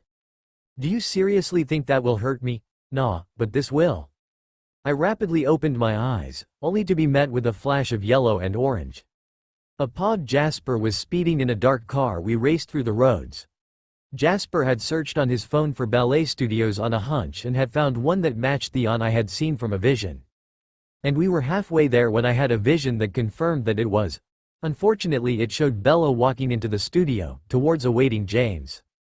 I tensed as we got closer to the studio, aching to check on the human that had quickly become one of my best friends. Jasper sensed my anxiety and reached over to hold my hand. You've seen that Bella and Tanya meet, right? He asked. I nodded, yeah, but it was unclear where. Then you know she will be alive. I paused to think about it, I guess, but I'm still concerned, Jasper. He squeezed my hand, trying to reassure me. I looked back out the front window, my chest jumping when I noticed the building just a couple of blocks away. I leaned forward as if trying to cover the last bit of distance in my seat. Instantly I was hit with a vision. It was only a few seconds, but when I came out I was no longer scared, I was just confused. Was my gift malfunctioning? That didn't make any sense. Alice? Jasper asked, concerned. I frowned and shook my head. Jasper couldn't say anymore as he parked by the ballet studio, hiding in its shadow. I quickly hopped out and ran to the door, cursing mentally at being forced to run at a human speed. I slammed through the entrance door and quickly blurred to the studio. I rushed inside, mentally prepared for the worst. What I was met with made me stop and stare at the scene I couldn't believe from my vision. I heard Jasper rush in behind me and almost trip in the sight. "BB Bella?" he squeaked out. Bella looked over to us with her mouth stuffed with a complete mess. Hard guais si when I havia h want? We both sat there and just tried to figure out what was going on. Bella was sitting in a lawn chair next to a roaring fire. One hand was holding a thin stick with the other in a bag of marshmallows with graham crackers and chocolate nearby. It took me a moment to figure out that the hunter that was after Bella was the roaring fire she was sitting next to roasting s'mores. Jasper Pov. I leaned against the wall, avoiding the bustle of humans as they all ran around as quick as they could. I was forced to hold my breath as I waited for the Denali's and the others minus Edward, Emmett and Carlisle to get off the plane. The scent of human blood was just too much. I was glad I volunteered to wait for them, as waiting at the hospital with Bella would have been too much for me. I stiffened as a human girl approached, wearing no doubt what she thought was a seductive grin. I made eye contact and just glared, pleased when it made her stop and immediately turn away, her innate fear telling her that I was dangerous. Suddenly the scent of vampires hit my nose. I looked up to see the whole Denali coven along with Esme and Rosalie approaching quickly, even more so for a tense and furious-looking coven leader. I knew that Tanya was in no mood to stop and chit-chat, so I pushed off the wall and started walking towards the parking lot. The group changed directions slightly to meet up with me. Thankfully, a large tunnel connected the two, so there was no harm of us being seen in the sunlight. Tanya caught up to me easily and started her questions. How is she? What happened? I grinned internally at the protectiveness but answered as well as I could. She's fine. All she has is a broken leg, which is a miracle if you consider what she went up with. As to what happened, perhaps we should continue this where we have a little more privacy. I gestured my head slightly to the humans around us, several who were staring openly at our inhuman beauty. I knew we could continue this at a level they couldn't hear, but since a large group like ours would be noticeable, arousing suspicion by not speaking tends to stick to the minds of mortals. And I would do anything in my power to ensure that we stay unnoticed, anything to keep Alice out of the minds of the Volturi. Tanya looked like she was about to argue, but Irina placed her hand on Tanya's shoulder reassuringly. Tanya paused and looked back at her, not even slowing her fast pace. She nodded and sighed softly. What is the plan, Jasper? Irina asked. I really enjoyed Irina's no-nonsense attitude. A large group like this would be fairly suspicious at the hospital. So we got a large suite at the hotel across the street. I'm going to drive past and drop most of you off. I could tell Tanya was upset at the even longer wait, but I continued. Then I was planning for Esme, Rosalie and Tanya to drive over and see what's happening. Tanya sighed. Very well. Relax, Tanya, you'll meet her soon, I told her gently. She smiled back at me and we quickly crossed the tunnel and now made our way to the large black SUV that we had rented out for the occasion. We all quickly found our seats with Tanya sitting shotgun and me driving. I started the car and maneuvered it out. As soon as I pulled out of the spot, Tanya started back up on her questions. So what happened? I sighed. Well, as far as we can figure out, James had somehow gotten a hold of Bella's number and called her, lying and saying that he had her mother. Bella then decided to sneak away and solve this herself. How could she get away from two vampires? And one a seer, for God's sakes? Tanya cut me off angrily. I knew this was coming, so I tried to placate her. Both Alice and I were watching her from across the room. We had tried to get her to stay near us, but as you'll probably notice, she has a bit of spare energy. My gift was practically useless in the building, with all the humans' emotions clashing and making getting a read on someone practically impossible. Bella's body displayed nothing that gave away fear, concern, stress or anything. She was relaxed. Alice was watching the bathroom door while I was focused on an image that Alice had drawn from one of her visions of James. Alice started getting concerned after Bella didn't come back out, so she went in after her. Apparently there was a second door that Bella had made use of. Her scent was gone in the crowd. How could Alice not see this? Irina interrupted. I looked in the mirror to make eye contact. We have a theory. As you will see, Bella isn't that much of a planner. She takes everything in stride and just reacts. Alice rarely even gets visions of Bella, and the only ones she does are just for her pranks or her stranger plans. A strange combination of emotions made me look back to Tanya, and I could tell she was both pleased and annoyed. Most likely pleased that her mate was fun and not very dull, and annoyed as this led to her getting hurt. Okay, so what happened with James? Kate asked. I chuckled as I recalled the memory of Bella explaining how she dealt with James. Well, you're not going to believe me, but... T-Pov. I stared out open-mouthed at Jasper's smirking figure jumped out of the car in the lower level of the hotel's parking lot. Esme hopped out from the back and jumped into the driver's seat and started to pull back out. I quickly rolled down my window and looked at Jasper. Wait, a water balloon and a makeshift flamethrower? I shouted out to him. He simply grinned and walked inside. The two left in the car chuckled at my disbelief, but I could still tell that both of them were pretty surprised at my mate's actions. I turned to look at Rosalie in the backseat. Okay, let me recap. Bella, a human, went to the store, purchased water balloons, cooking oil, hairspray and a lighter. And stuff for s'mores, a grinning Rosalie added. I ignored her and continued. She then proceeded to taunt a vampire, who broke her leg, and when it was distracted she threw 2 water balloons filled with oil at him. Then using the hairspray and a lighter, made a flamethrower to burn the oil, frying the vampire with the venom in the vampire's mouth. And then sat in a chair and ate her marshmallows over his burning body, Esme added. I sat back into my seat and just thought about it, and no matter which angle I thought of it I always came back to the same conclusion. My mate is going to be so much trouble, isn't she? The two other females in the car laughed at this, which gave me further confidence. Just wait till you see the photos in her living room. I don't know if you'll be impressed or terrified. I wasn't able to decide, Esme told me. I frowned. What do you mean? Rosalie chuckled. Trust us, you'll see. I frowned again and looked out the dark-tinted windshield. My chest tightened when I realized Esme was parking in the hospital parking lot. We were here. Before I was able to distract my thoughts with the story of how Bella beat a vampire, but now the nerves hit me full blast. What if she doesn't like me? What if she doesn't even remember me? Is she dating someone else? What do I say to her? Sorry I wasn't there all those years, but we're meant to be. Yeah, that'll go over well. What if she isn't even interested in females? What if?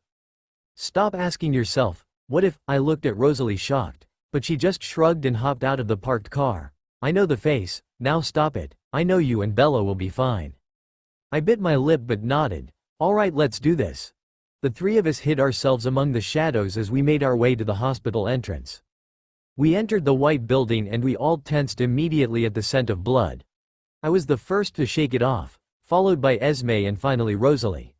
Although I was the most anxious and I held the position of coven leader, I let Esme lead us to the group.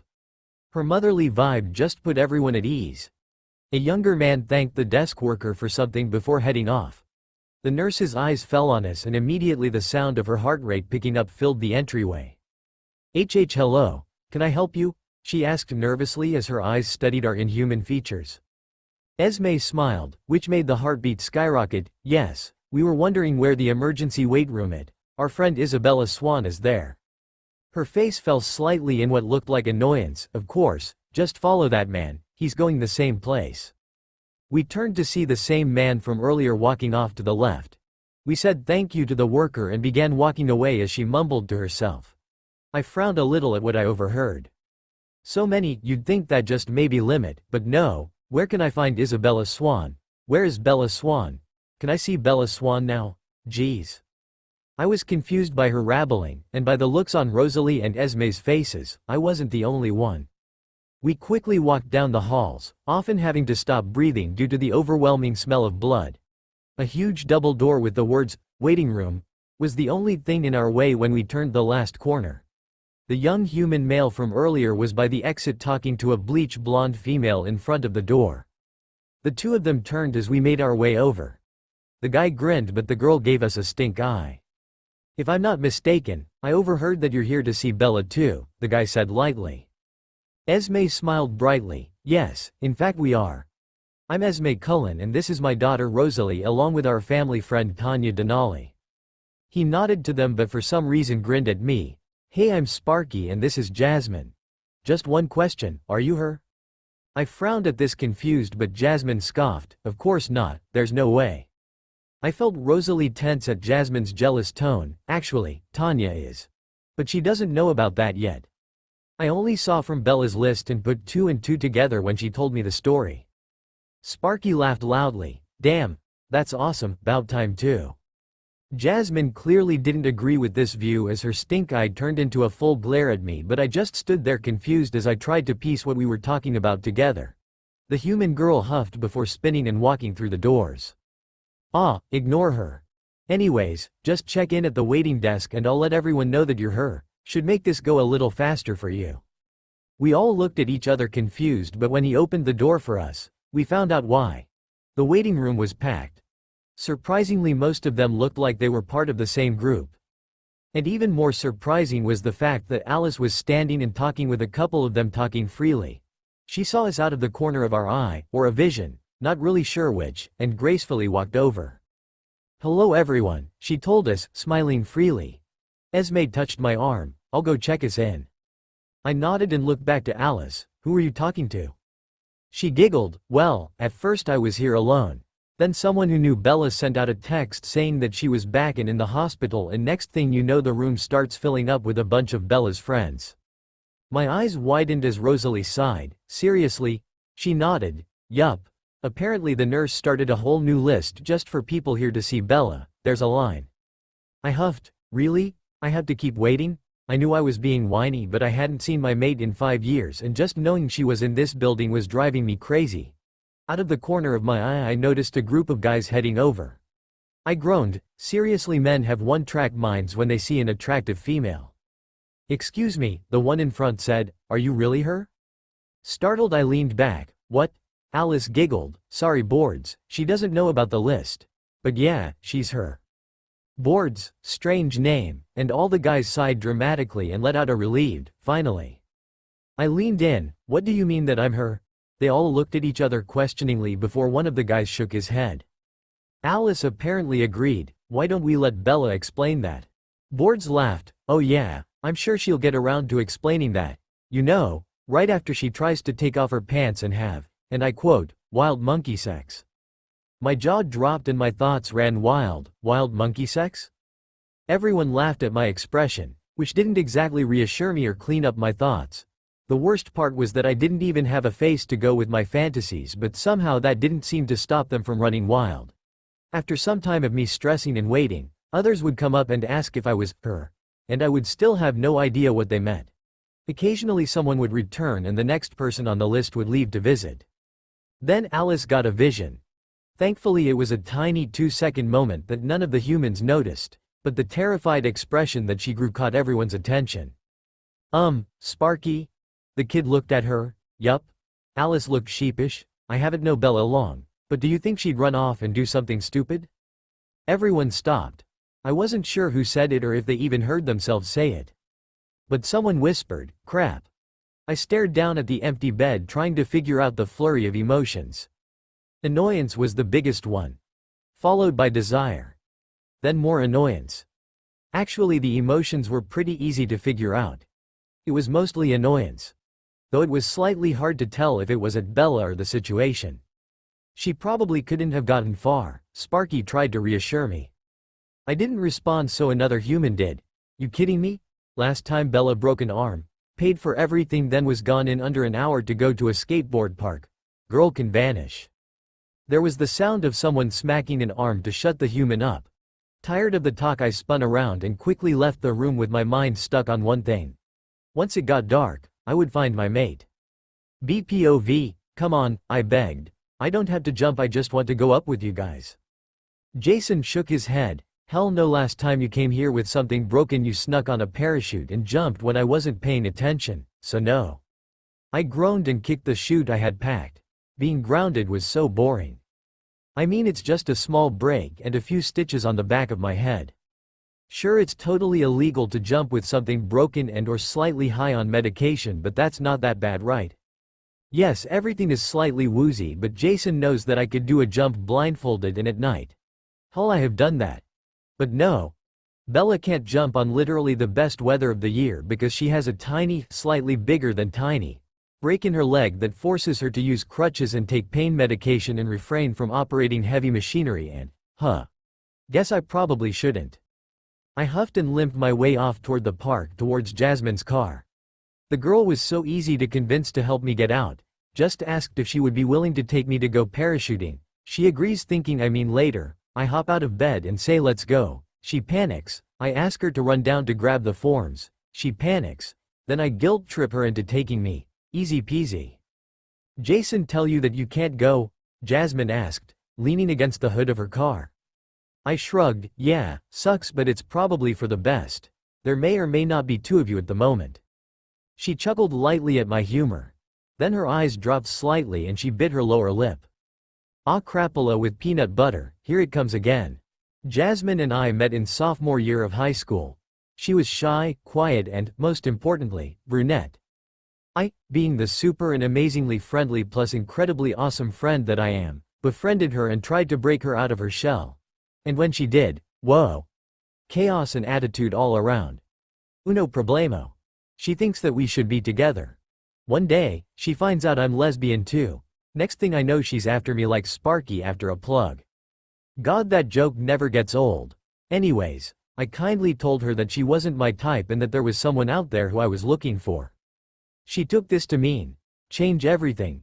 Next day her hair was strawberry blonde, heels to make her look taller, makeup that made her look older, and she started wearing fashionable clothes. Not that I actually remembered what her wore, but hey, I imagined she wouldn't be caught dead in anything less than perfection. So now, every chance she could get, Jasmine would try to convince us to go out. And I know that we wouldn't work. You need someone who compliments you. And as good as friends as we are, we wouldn't work together. She could be fun, but she never wanted to go out and have an adventure. She says she would for me, but I don't want that. I want someone who is as chaotic and as ridiculous as me. And Jasmine isn't. Hell, I don't even know if her is, but she's my best bet. Bella. Can we talk? Jasmine's words brought me back to this dismal and annoying conversation that I had to have every time we see each other. I sighed, sure Jasmine. What's up? She looked down and crossed her arms. Why don't you want to be with me? Damn it, flipping guilt trip move. It's not that Jas, I just don't think we'd suit. I seek the adventure and everything while you play it safe. She looked up to me and nodded. See, we're opposites, we'd be perfect. I shook my head slowly. Jas, love doesn't work like that. Even opposites need something in common to work. Friends can be opposites, but couples need something to build on, to do together. And the only thing we really had like that was our group of friends. Sure, we make great friends, but we wouldn't make a great couple. You'd always want to do something and I would always want to do something else. Recognizing a failed argument, Jasmine tried a different angle, one she never brings up. How do you know if her will either? What if she's more like me? I sighed, I don't know Jas. I've never said that I want to marry her and give birth to her children as soon as I see her. I just want to meet her. I had dreams of her ever since that day. I could see her eyes starting to water, but what makes her so special? I groaned internally, just the fact that she changed me into the person I am. Before, I was scared, shy, clumsy, and constantly unsure of myself. Just like you were, I added in my head, I'm not sure who I'll meet if I ever meet her again. If I do, all I want to do is to talk to her. Become friends. And have tons of wild monkey sex because she was hot. Jasmine whipped her eyes and softly replied, all right, whatever. What do you want to do now? I knew in her mind the argument was far from over. Once I sat in that car with her, she would bring it up again. She would keep pushing until either I left or someone joined us. And I was in no mood to deal with that. Actually, I'm just going to stay for a bit. A bunch of chutes need to be repacked, and even though I'm handicapped, I can still pack. Are you sure? Don't you still need a ride? Nah, I'll bug Jason till he drives me later. We both knew what the other was doing. I knew that she was going to keep trying and she knew that I was avoiding it as much as I could. She wanted us to be together and I didn't want to ruin our friendship. Jasmine nodded slowly, her face crestfallen. Again, well, see you later I guess. We had an awkward moment when we hugged, but then she quickly hopped in her environmentally safe and economically productive Prius. Another reason we wouldn't work. Prius. Meet Eleanor. Eleanor. Eat Prius. I watched her drive off before taking a deep breath in. In reality, I wasn't going to help pack more parachutes. I had a single guilty pleasure to accomplish. It sucked that I couldn't do anything active. Break your arm and you can still skateboard, surf, dance, skinny dip, flirt with hot sexy females. But with a leg out, well you're Saul. And that sucks balls. Big hairy, sweaty balls. I shuddered at the thought before limping over to my crutches I had laid down on the sidewalk before talking to Jason. I already knew I had a small chance of actually convincing him to let me do something incredibly stupid yet highly entertaining, and I had an even smaller chance with crutches. I picked them up and started shuffling across the field towards a bench for waiting jumpers to take part in my guilty pleasure. However, it was the only one that sat in the sun, so typically everyone waited inside the small shop tower. I hobbled over like an 80-year-old with arthritis while still looking jaw-droppingly sexy. Or as much as one can with crutches and a broken leg. I dropped onto the bench and stared up at the sky, grateful for my Ray-Bans helping with the glare. I took a deep breath and just relaxed. I'm not sure how long I sat there. Pain medication might have also done something about that, but soon the number of people jumping out slowly dwindled. The sky began to darken. But I had no interest in moving. Jason had once given me crap for my joy of just watching people jump, but once he found out why I did it, he let it go. I didn't do just in hope that I would see her again. I did it because everything in my life was chaos. Yet these moments where I relaxed and thought of our quick conversation, everything just seemed to slow down. I can still hear her voice. Hello. Yeah. Just like that. I don't know if you remember. Huh. Wow, I guess I can really hear her voice in my head. But we actually first met somewhere just like this. Okay, these meds are making me hallucinate. Jason totally had the right idea of not letting me jump. Hallucinating voices equals bad jump. Hey, you in there? I frowned. This was getting bad. I had never gone through anything like this before. I mean, the docs have hit me up with pretty much every drug they could think of just to keep me still, and I have never heard voices of my sexy dream woman. Anybody home? I huffed. Okay. Bella. You're crazy. Momentary pause as I thought about it. Okay, yeah, I guess we already knew that. But still. Hearing voices? That's an all-time new one. I listened for the voice, but when I didn't hear anything I grinned and nodded to myself. Boom, Isabella Swan, curing her own insanity since 1987. Or at least, I did, until the laughter started. It went from a peaceful silence to full-blown laughter in a matter of seconds. The sudden blast of noise caused me to jump in shock. Unfortunately, I also jumped to the side. Also unfortunately, off to the side of where I was previously sitting, there was no more bench. Therefore, when one jumps up and to the side off a bench, they end up falling. However, I never realized I was falling.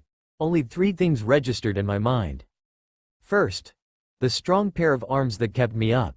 Even in the cool, crisp night, their arms were even colder. Second, as I was held up and looked skywards, a wall of strawberry blonde hair that cascaded around my face blocked my vision. And lastly were her eyes. An exotic shade of gold that seemed to pierce back through my eyes and punctured right into soul. It took me several moments of just staring at the object of my constant affection for the past who knows how long. Just kidding, I am. It's been 5 years. Totally counting. Oh wait. Lips moving, huh? Bella. Focus. What are those lips saying? I'm not sure, they're pretty lips though. Shouldn't you be trying to figure out what they're saying? Or we could think out what they'd taste like on mine. You may a valid argument me. I concur me. We should discuss this more often. Bella. A loud voice shocked me from my thoughts. Huh? I responded eloquently. The object of my adoration groaned and leaned back. Instantly I missed the sight of her beautiful face. Dear God, this is going to be the most difficult conversation I've ever taken part of, isn't it? Instinct hit me. Yes, I deadpanned. She groaned. Whoever she was. Wait, who is she? I immediately sat up on the bench seat. Part of my mind registered that I was somehow back on the bench, but the rest was focused on the woman.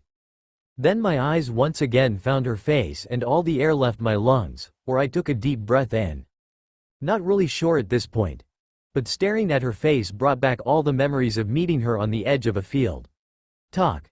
Then looking away, then looking back to realize she had vanished. Yet, here she was. Her strawberry locks falling perfectly. Her golden ichor eyes shining in the night. Her pale flawless skin. Her angelic face. Her awesomely large yet still perky boobs. I had found her, or she found me. Again. Not really sure at this point. Hi, I'm Bella, can I grope your boobs? Tpov, wait, I mean that's not what I want, well I want to but like I mean it's just, I sat on the bench with head held between hands.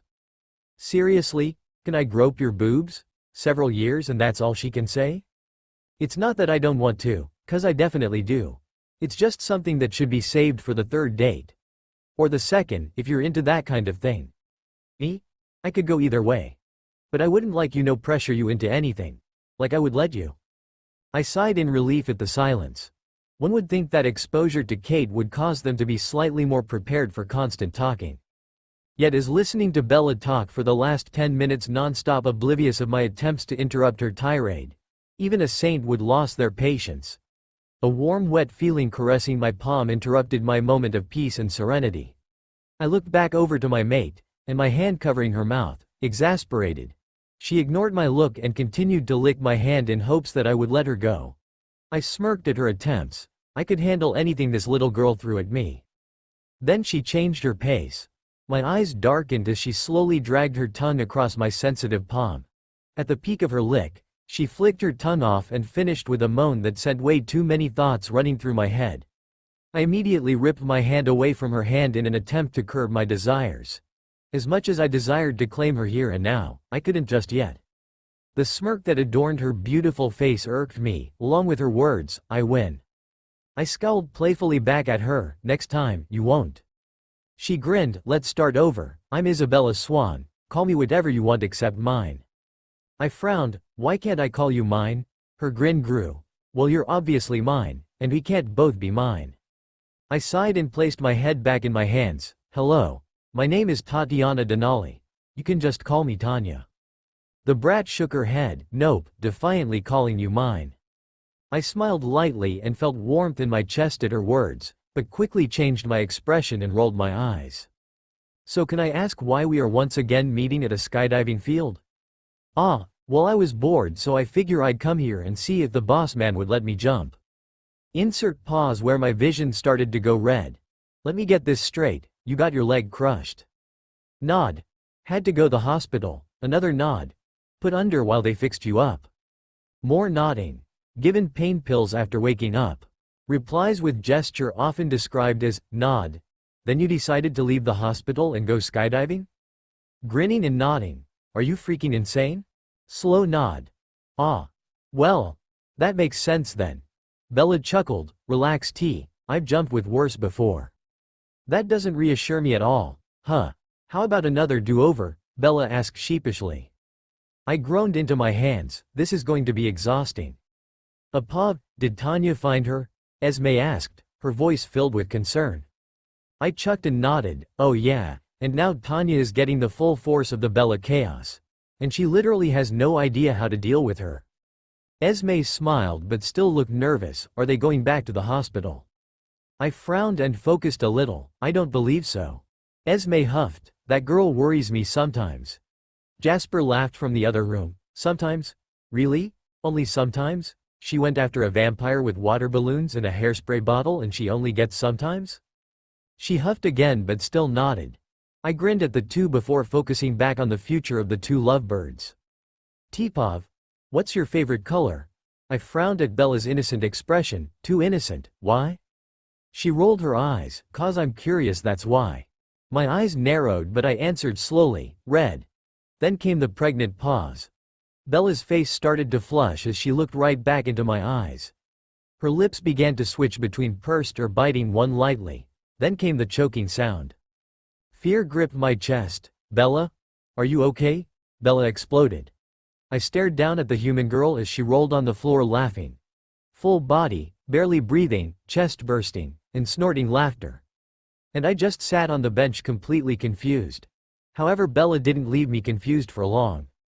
"Red," she shouted out. "Her favorite color is red." My eyebrow rose but Bella kept going.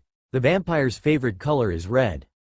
My head whipped around to make sure that no one was nearby, thankfully not, before whipping back to Bella. "You know?" Bella stopped and looked back up at me, an eyebrow raised. She was probably about to say something completely sarcastic, but at that moment, it didn't really matter to me. Bella's brown hair was spread around her head like a halo. Her eyes were glowing brightly from the moonlight. Her face flushed from laughing. She looked perfect. Absolutely beautiful. And she was saying something. I shook my head. "What?" She rolled her perfect chocolate eyes. I said, "I know a family of vampires and you look pretty similar. You know, golden eyes, pale and flawless skin. Avoiding sunlight. That sort of thing gives off the vibe of a mortal bloodsucker." I sighed. "Well, I guess that makes things easier for me in the whole explain how I look identical to how I did 5 years ago." She cocked her head. "What was the plan?" I chuckled lightly. "First I was going to try and convince you that you were crazy. That didn't work. I tried to scrunch my face a bit to fake some wrinkles, and if that didn't work, liberal use of facial creams." She grinned up from the ground. "Nice, wouldn't have been very effective, but nice. Anyways, my favorite color is blue. Not like the sky blue, but rather a deep sea blue." I smiled softly. "Alright, what's your favorite movie?" We continued this game for a while, her laying on the ground and me looking down at her. Soon lights started shutting off and the last jumpers got in their cars and drove away, but still we asked on. She told me of her surfing in Hawaii. I told her of ballroom dancing in the 1600s. She explained how she loved to go mountain biking. I brought up skiing down one. Her scariest experience was swimming with sharks, while my favorite pastime was baseball. "Baseball? Seriously?" I laughed. As a vampire, it can be a ton of fun. I know, just $10 you play it like the Cullens do, which makes it incredibly dull. My jaw dropped. How? You know what? Sure, fine. She rolled her eyes at me. When I calmed down enough, I looked up at the night sky and realized how late it was. I sighed and looked down at my mate. I think we need to get you to a hotel. She grinned. Oh really? Not even going to buy me dinner first? Just straight to the hotel room? I rolled my darkening eyes, feigning that her words didn't affect me that much. Not yet, love, but I still think that you have people who need to know that you're okay. She nodded. I guess, but most know that when I leave then I'm pretty much fine. Sighing, I responded, yeah, but I still think you should have waited to be released. I've had war. You shall not answer. Awkward pause. You shall not answer? Is that your ringtone? Absolutely no. You shall not answer. Yeah, she replied. The old man's voice kept screaming out, so I just stared down at her. You going to pick it up? She gave me an incredulous look. Obviously not. Who is it? Let's just say it's someone who is totally evil and Isabella Swan. A voice shouted out. Here, Bella finished, now sporting a terrified look. I turned to the voice and was greeted with a rather scary sight. The woman that was approaching at a rapid rate was Asian, in the upper 60s, in excellent shape, and maybe 4 feet tall. However, the glare that she was giving made one want to sit down in the corner and take any punishment given. Psst, Tanya. Bella whispered. I looked down at her and she continued, Did you bring a car? I nodded. Could you carry me and use that vampire speed to get away? I freaked out at possibly exposing our existence, but luckily I didn't have to answer. Don't you dare think about trying to escape this one, the lady shouted out, her accent incredibly thick. Bella sighed and held her hands out to me, signaling that she wants me to pull her up. Unsure of what to do, I grabbed them and heaved her up. She hopped on one leg to spin around and face the music in the form of the grumpy Asian lady. Good evening, Master Chan, Bella said, looking slightly down.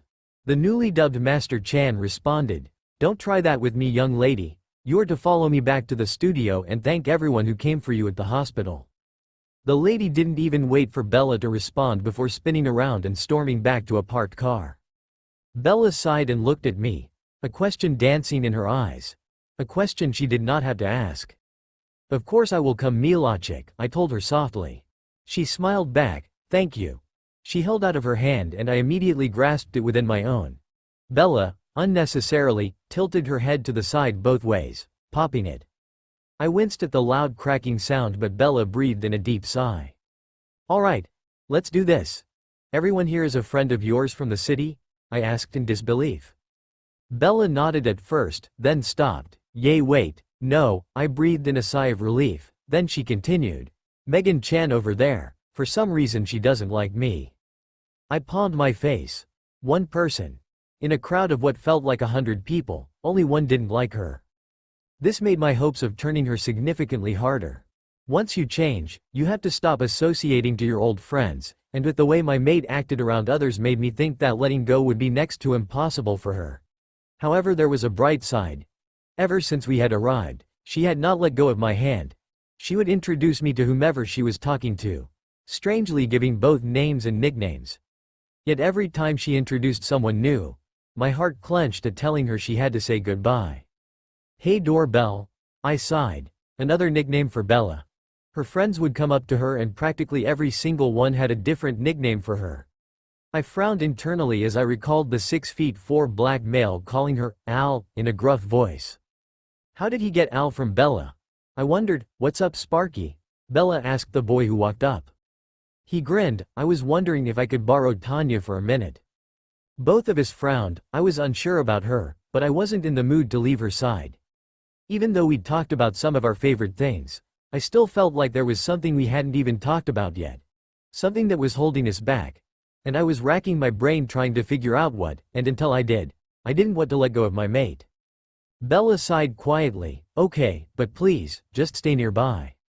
Sparky's face turned serious and he leaned in close to her to whisper. I pretended I couldn't hear. Relax, Bella. I know you've been looking for her for several years. I would never let anyone take her from you. Bella smiled softly as he leaned back. So did I, for that matter. Both from the caring that Sparky had for his friend along with the fact that Bella may have looked for me as much as I looked for her. Just that idea sent comforting warmth to my undead heart. I squeezed Bella's hand gently and looked down at her. "I'll be right back, Milachik," I whispered to her. She smiled at the endearment, though I had no idea if she knew what it meant. Sparky said something in the background that I totally missed. I was too focused on my favorite pair of chocolate-colored eyes. That was until he grabbed my other hand and started to drag me away from her. Every instinct pleaded for me to stay, to fight against the boy's pull, but to avoid suspicion, I let him tug me away. The boy dragged me over to a quiet corner where, to my strange dismay, Master Chan was waiting. Seriously, this lady is like 65 years old. I'm over 2,000. Why the hell am I scared of her? "Good evening, how are you enjoying the party, Miss Denali?" she asked in her deep Asian accent. I smiled politely. It's nice, though I am a little shocked that Bella has so many friends that care for her. Sparky and Chan scoffed, and when my gaze turned curious, Sparky answered my unasked question. "Go around to anyone here and ask how they became friends with Bella, $50 that they'd have no recollection. Bella is an incurable virus." I stiffened to defend her, but Sparky saw my face and quickly continued. "Not that I mean that meanly, she's my best friend. But she is. She somehow infects your mind, and once she's there, you can never get her out." Master Chan nodded. I am still unsure if she paid for her first few months of Tai Chi classes. I only recall her showing up, and now she has not left. It is the same with everyone here. Giving a small smile, apparently not a Megan Chan, Bella says the girl doesn't like her. The two of them snorted loudly. "Ha! My young niece defiantly likes her. It is only when Bella is not looking does Megan decide to drool over her." Sparky nodded as well. "Yeah, half the girls in this room have crushes on her and she is totally oblivious." My body tensed as I looked around the room, not liking the idea of these girls being interested in my mate. Sparky must have noticed my look and grinned, and I have a fairly good idea on which side you sit on. I paused and thought about my response. She is infectious. For as long as she has been looking for me, I have been doing the same. The elder woman nodded. "Very well. Just treat her well." At that statement the two became much more serious, and even though they were no threat to me, it would be cruel for me to do that to them, so I nodded seriously. "I will do my best to make her happy." Pav. I smiled at the image in front of me. Tanya carrying a sleeping Bella Swan princess style, only ruined by the neon green cast covered in inscriptions for well-wishers. "Congratulations on finding your mate," I told her quietly. She smiled brightly back. "Yup, but I have a feeling she's going to be a handful." At this I was barely able to hold my laughter in. "Oh, Tanya dear, she's going to be so much more than a handful, more like bucket loads of trouble." Tanya's face fell to an exasperated look. "Yeah, I can tell." "You ain't seen nothing yet," Rosalie shouted from another room in the hotel. Tanya's expression became concerned. "How bad?" Vampire's chuckles could be heard throughout the hotel hallway, which didn't seem to make the Denali Coven leader feel any better. I just grinned at her and gestured her to a door. "Her room is that one for tonight, and we head back tomorrow." She nodded and walked through doorway, kicking the door shut behind her. "Tipov, is this normal? For humans today, I mean, because I don't remember doing this." Emmett chuckled at my question as everyone in the hotel room the next morning stared at Bella as she ate her pancake breakfast, sitting upside down on the couch with her feet over the back. "You tend to avoid the word normal when dealing with Bella. She often falls outside that zone," Emmett replied. "Huh, my mate is weird." Almost everyone was giggling as we watched Bella attempt to take a bite of her pancakes, ignoring the large amount of syrup that covered both her shirt and her face. However, there was someone that wasn't smiling. Since this morning where I told her of the party that we were dragged to, Irina's expressions have all been filled with concern. Both concern for Bella as well as concern for me. And even as I was smiling, inwardly I was filled with that same concern.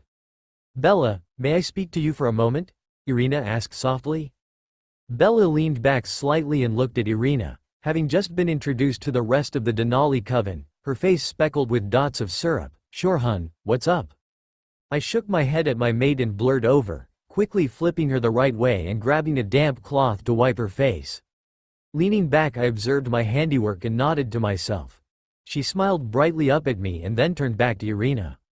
She took this as her cue. "Bella, I want to talk to you about changing." All the vampires ignored the snarls and annoying claims from Edward's room won over. Bella had simply told him no and shut the door in his face when he tried to enter her room. He had whined and complained on the other side of the door, but Bella simply ignored him, which didn't really make him feel too happy. Then again, no one really cared. Sure, what part? Eddie Boy has already covered the excruciating pain, loss of soul, and becoming a monster though, so I'm not sure what else needs to be covered. He did a fairly good job, she said sarcastically. Irina looked at me sadly and the vampires in the room tensed. Looking back at the human, Irina replied softly, "Everyone has to think you're dead, Bella. You will lose all of your friends and family." Bella stopped chewing and her expression went from cheerful to deep in thought. I tensed at what this could turn into. I did not want to lose my mate, but I couldn't make the choice for her. I ignored the snarling next door and sat next to Bella. "We aren't forcing you to decide right now. If you want to wait until you are older to be changed, there is no problem with that and we can wait. You just have to understand that one day, you'll have to say goodbye," I told her softly. Bella leaned back into the couch and let out a deep breath. We sat in silence for several minutes, as the human seemed to think it over. Then, why? The question seemed to throw all of us off. Irina sputtered, Kate's jaw dropped. The Cullens' faces were greeted by their palms. "What?" Irina was finally able to ask. "Why?" she repeated, "why do they have to think I'm dead?" Jasper was the first to recover. "Bella, your thirst will be uncontrollable." Kate continued, "Your eyes will turn bright red, pretty noticeable. You will have almost an ethereal beauty, plus your voice will change as well," Esme told her. "You can't go out in the sun, we glitter like diamonds in the sunlight, not very human," Alice said softly. "Even your instincts will be different, more possessive, even violent. I didn't bring up the mating bond just yet, that could wait. Not even mentioning your newfound strength and speed," Emmett remarked grinning, no doubt thinking of fighting her once she had newborn strength. Bella paused and seemed to think over every point. She bit her lip, which did something to me that I didn't want to think about with the mind reader right next door, cue snarl and baby temper tantrum. "What about color contacts?" Everyone paused. "They are really uncomfortable and our venom dissolves them in an hour or so," Alice told her. "Then design new ones that don't." Her response was so nonchalant that it took us a moment to process what she said. "Design new ones?" Rosalie asked. "Sure, you have eternity, at least try to make it easier for yourselves." Everyone paused again and looked at each other. "Plus there's probably makeup that you could wear to cover your diamond-looking skin, which could also be used to explain the beauty or cover it." Mouths opened and closed but no one had a response. "What about the thirst?" Jasper finally asked. Bella paused, then looked at Rosalie. "Hey gorgeous, can you grab my bag?" Rosalie looked curious but blurred into her bedroom and came back with Bella's backpack. Thanking her, Bella began rifling through its contents, before a joyful shout came from the pack and she pulled out a thermos. She tossed it to Jasper. "That's my coffee thermos. It has batteries that are used to keep the liquids inside warm." Jasper got it first, but the rest of us were not too far behind. "Just carry some blood in one of those and whenever it gets to be too much, head outside and take a gulp or two. Should help a bit," Bella remarked nonchalantly, like she hadn't messed up our entire lifestyle in less than 2 minutes. "The only ones that I'd have to really worry about are the strength and instincts. Which both I'll just need to practice when I get them, doesn't do me any good to worry about now." Rosalie didn't seem to like how easily Bella was taking this. "Bella, you don't seem to understand what you will be giving up." She paused, which caused me to tense. "Bella, you can never have children, watch them grow. You can never raise a family." Bella stared at Rosalie as she talked, watching her start off angry, till it slowly became depressed and quiet. Bella slowly shook her head and closed her eyes. She opened her arms and gestured Rosalie to sit with her. My instincts flared but I kept them down as Rosalie climbed on the couch on the other side of Bella. Bella held her simply for a moment, then she started to talk. "I understand that is what you wanted out of life, honey, but first you must understand that isn't what everyone else wants out of life. I am lesbian, so I've always known that it wouldn't be that simple for me. I do want children someday, but when that day does come around, I want to adopt." Bella paused and seemed to think over saying something else. "Bella," Alice said softly, catching her attention, "say it. It may hurt her now but she needs to hear it." Bella sighed and nodded before turning back to a confused Rosalie. "Rose, I want you to think about what you said before. It may be what you believe, but just remember who you hurt by saying that. Everyone in this room considers you family and loves you for you, but you hurt them by sticking to the past like this. How do you think Emmett feels when you bring up the only thing that he can't give you? Or Carlisle, who I'm assuming changed you in some desperate attempt to save you knowing that he's a doctor but now you are depressed with what he did, or Esme, who sees you as her daughter, but you seem to wish that she wasn't. By now Rosalie was dry sobbing into Bella's shoulder, but Bella wasn't done yet it seemed. You need to change. And while you may believe you are set in stone, you can grow. Think about who you hurt with what you say and do. And with that, everything will seem so much better. It might still hurt inside when you think about what you want, but it will hurt a little less. Instead of thinking of what ifs, think about your future instead.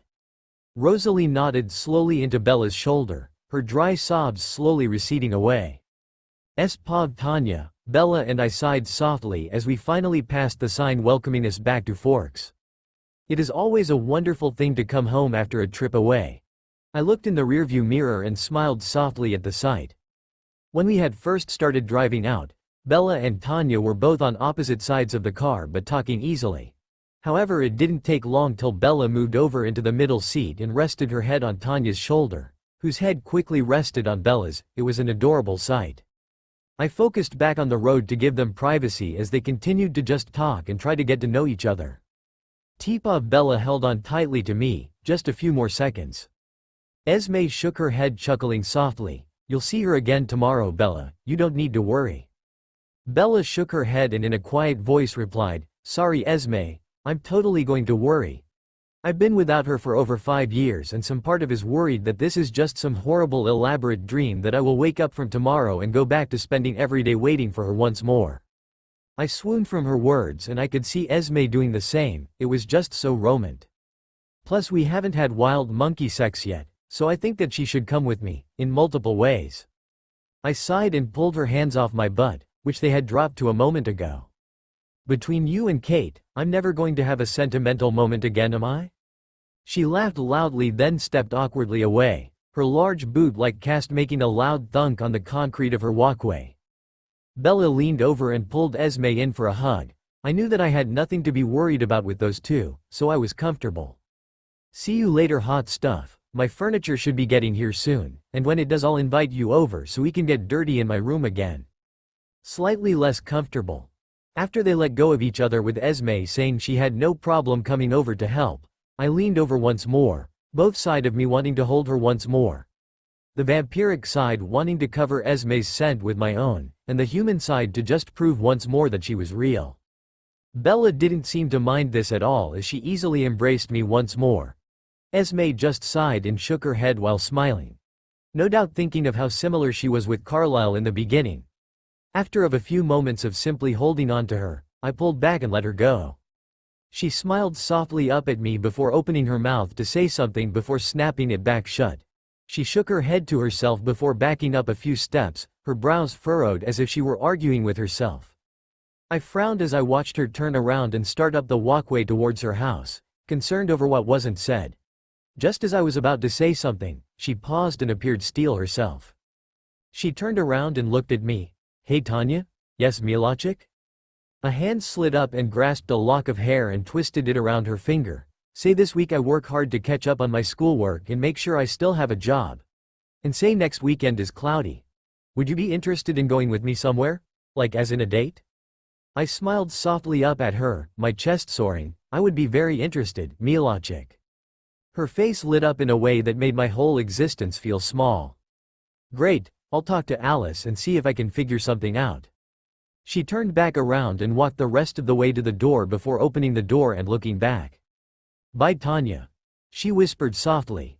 Good night my dear, I replied only slightly louder. She waved one last time before closing the door between us, though it did little to stop the sound of her leaning against the door and sighing, causing the two of us to chuckle lightly, before having one last look then getting in the car and driving away. BPOV wow. Just, wow. Bella? That you? I heard Charlie call out. Yeah King Charles just got in, I shouted out. My mind still trying to get through the fact that I had met her. It was just perfect. She was just perfect. Everything was perfect. So what's this I hear about you going to the hospital? Charlie asked as he walked around the corner, looking pointedly at my cast-covered leg. Crap need excuse crap cr. Jasper will hate me, but this is perfect. Well actually it's a pretty funny story, Charlie just raised an eyebrow. Elsewhere in the woods Jasper Pov I released my teeth from the deer I had been feeding on when Alice started laughing hysterically, her emotions spiking on humor and overwhelming glee, and scarily enough, pity. For some reason, a shiver of dread went down my back. Pov, she's angry. Why is she angry? We didn't do anything, did we? I asked in a panicked voice. Rosalie sighed, damn it Tanya, what did you do now? Edward snarled at Tanya's name. Like he had been doing all night. Along with the yelling, whining, arguing, whining, pouting, and whining. He's been whining a lot lately. Edward snarled at my thoughts. Which he had been doing a lot of. We just ignored him. A lot of that was happening as well. We had driven into the parking lot, curious of the stern glare Bella was giving to empty space. A glare that had immediately turned on us as soon as we piled out of the Volvo. We watched under her intense gaze as she stormed over to us. And to my immense fear she seemed to focus on me. Somehow her cast-covered leg did little to slow her down as she marched over here. Pissed, Rose, help, I whispered. I watched out of the corner of my eye as she stared at Bella, then me, then Bella, then finally, you're on your own here honey. I whimpered as Bella stopped right in front of me and put one hand on her hip and held the other out towards me. Emmett, give me your phone, she ordered. My head tilted in confusion, what? Her eyes narrowed, phone. Now. My hand launched into my pocket and pulled out my phone before I gently placed it on her hand. She immediately swiped to open it. Even though I was terrified, a part of me grinned. No matter who tried to get into my phone, it was locked to them. Alice never saw a vision of me making my password and I was always careful around Edward. And thankfully Rosalie never asked, so my super secret password was undoubtedly Saf. Well, that was easy. I was immediately behind her looking at my phone, my now unlocked phone. BB, but how? No one has ever figured it out. She snorted, showing the first signs of not being furious. Seriously, Emmett? She looked over her shoulder, raising an eyebrow.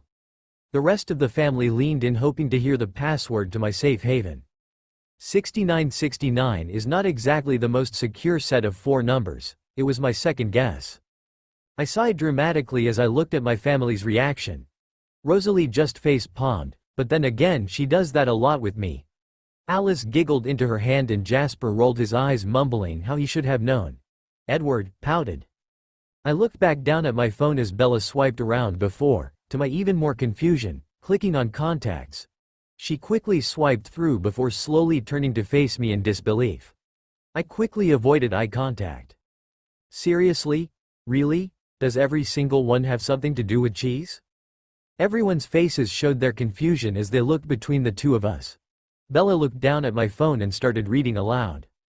The big cheese, the small cheese, the cheese with feelings, the shocky cheese, the spicy jalapeno cheese, Cheese Whiz, the smallest cheese, the most amazing cheese, the biggest cheese, the privacy invader cheese, the warm cheese, that one cheese you met in the Amazon.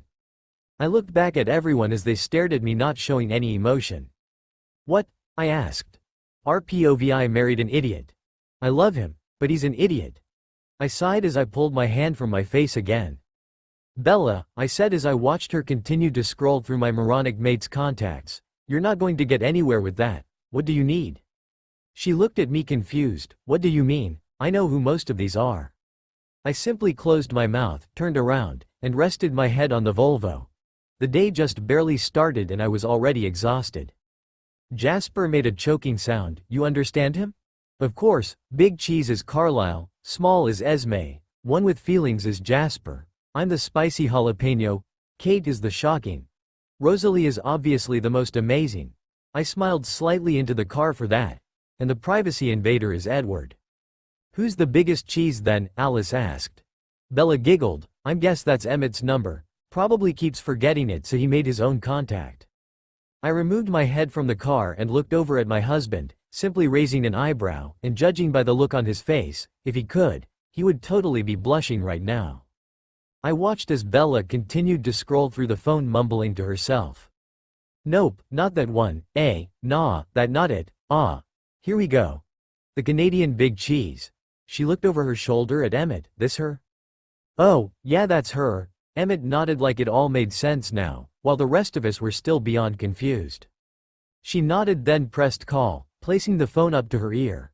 We all waited quietly for what hopefully would be an explanation. Emmett, everything okay? I frowned. That was Tanya's voice? Bella sighed dramatically and started examining her nails. Not particularly. I could hear the tension in Tanya's voice. Bella, are you alright? Do you need anything? Are you hurt? Bella, what's wrong? The brunette gave another dramatic sigh. This really is a nice phone, Emmett.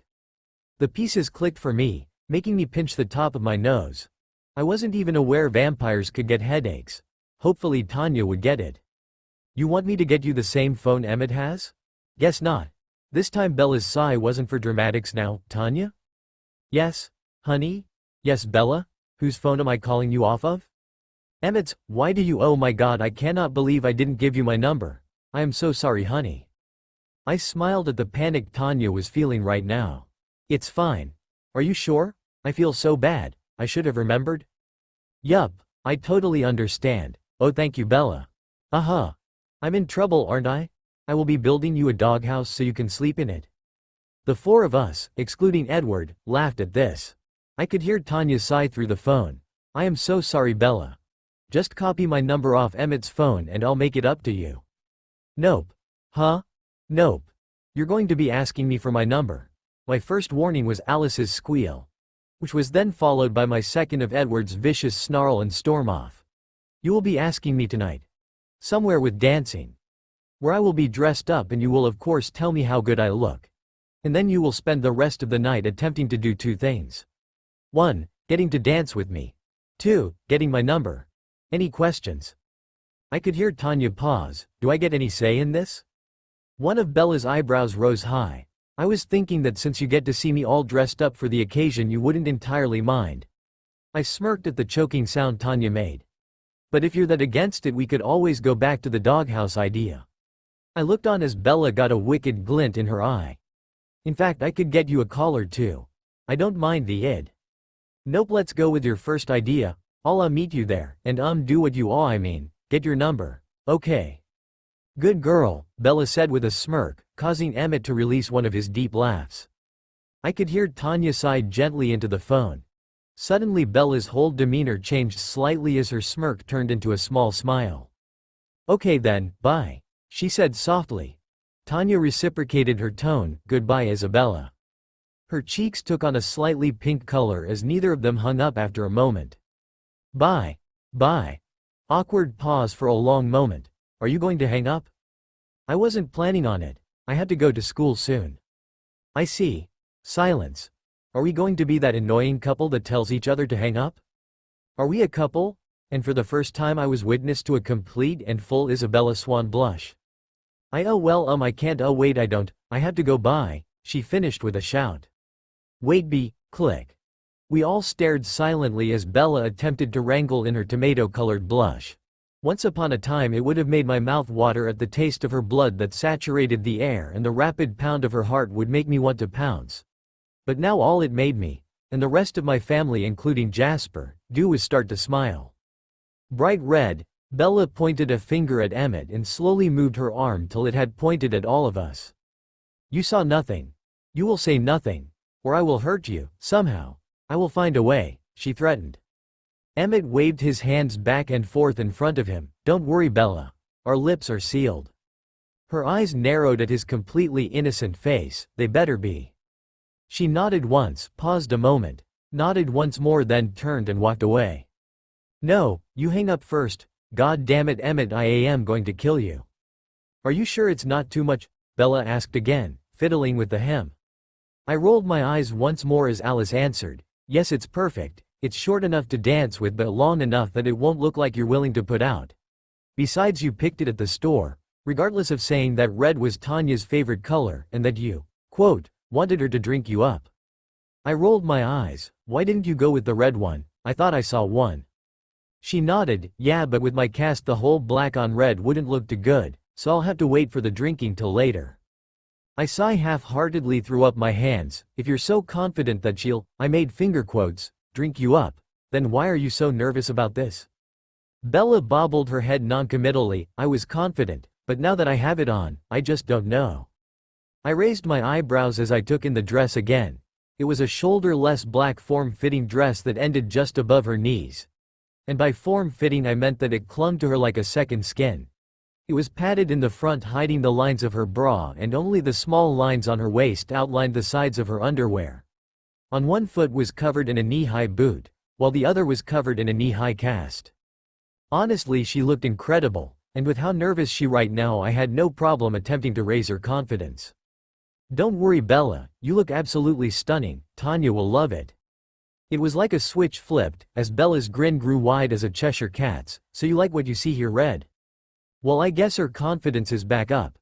Teapov, I fidgeted in my dress, repeatedly pulling the hem down just a little longer as I waited for Bella to arrive. I had planned on waiting for them to arrive, but Alice had sent me a message telling me that I should show up earlier to get the full effect of Bella walking through the door. So here I stood next to an empty table as Emmett pretended to not be smirking at my nervousness whenever I wasn't looking. I peeked at him once more, and once more noticed his grin. I rolled my eyes. What, Emmett? He shrugged, no longer even trying to hide his smirk. Nothing. Just funny watching you go from coven leader to high school girl trying to get the number of their crush. I narrowed my eyes, hiding my nerves behind anger. You do know I could just rip off your limbs, take your phone and use that to get her number? Emmett didn't even flinch. There are a couple of problems with that. 1. I changed my password after Bella figured it out, so only I know, even though Rosalie probably told you what it was. 2. We are in crowded place, which would create a great deal of exposure. And finally 3. I don't believe that Bella would be particularly happy with you doing that. I think she wants you to try and seduce her. A million things ran through my mind at the word seduce, and none of them were clean. No, Tanya, stop. Clean thoughts. Nice, safe, clean thoughts. I shook my head and tried to change the subject. So why isn't Jasper here? Emmett's eyebrows raised and he looked pointedly to the people around us on the dance floor. I frowned and followed his eyesight to the humans.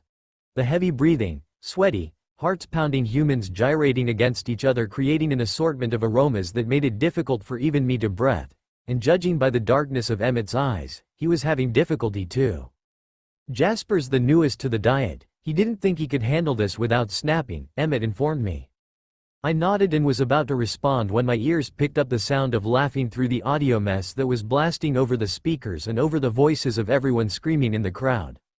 My head immediately turned towards where I heard it, and I was sure I felt my undead heartbeat for the first time in 1,000 years at the sight that greeted my eyes. Venom pooled in my mouth as my eyes raked up her form. The cast on one leg barely registered once my eyes started tracing the dress that looked like she had been poured into.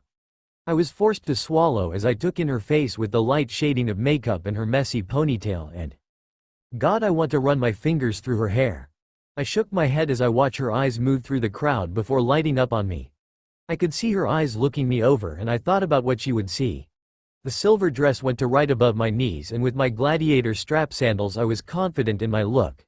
However, all my confidence dropped when Bella gave me a unbelievably sexy smirk, before turning away and dragging Rosalie and Alice by the hand, not towards us, but to the bar. My head snapped to Emmett when he groaned, "Aw man, it's one of those days." I frowned. What do you mean? He stood up straight from leaning against the table he was on. Occasionally, Rosalie and I go to a club or bar and pretend we don't know each other, and I have to seduce her. I'm usually pretty good, but you wouldn't believe how hard she makes it.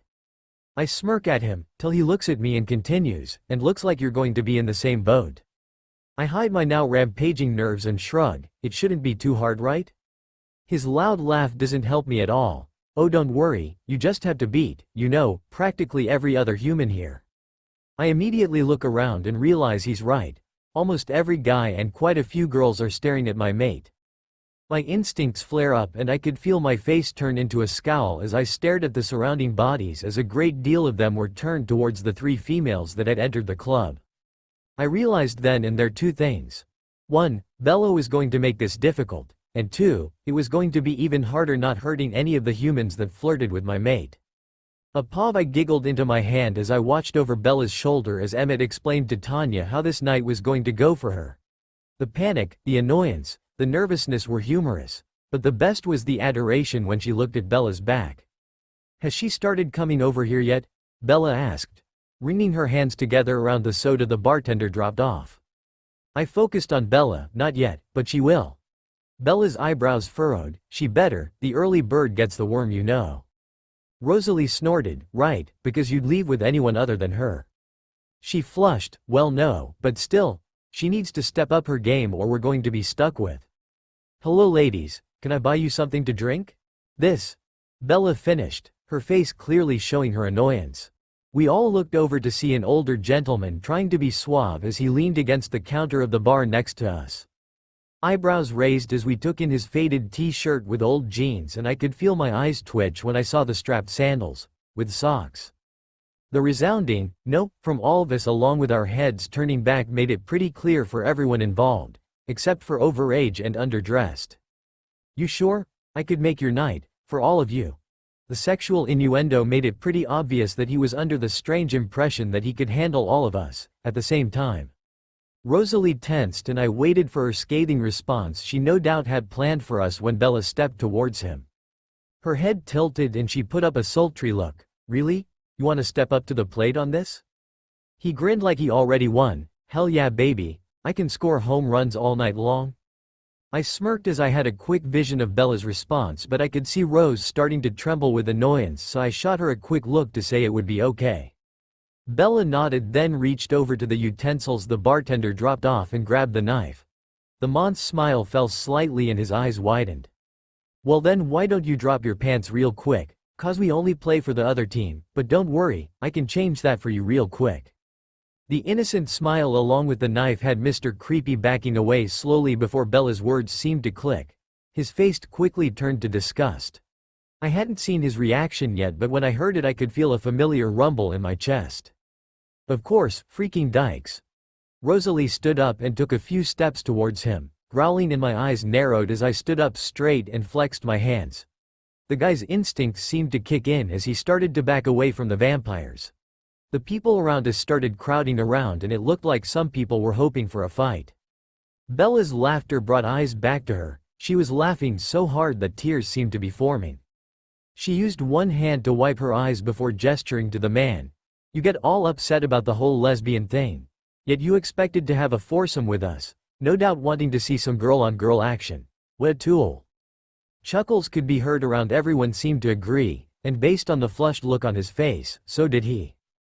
Bella rolled her eyes and went back to facing the bar. "Why don't you do us a favor and leave us alone? We've got better options." He tensed at that and looked to say something scathing, so I cut in. "While you're at it, find someone to give you some fashion advice." I gave him another condescending look over. "You need as much help as you can get."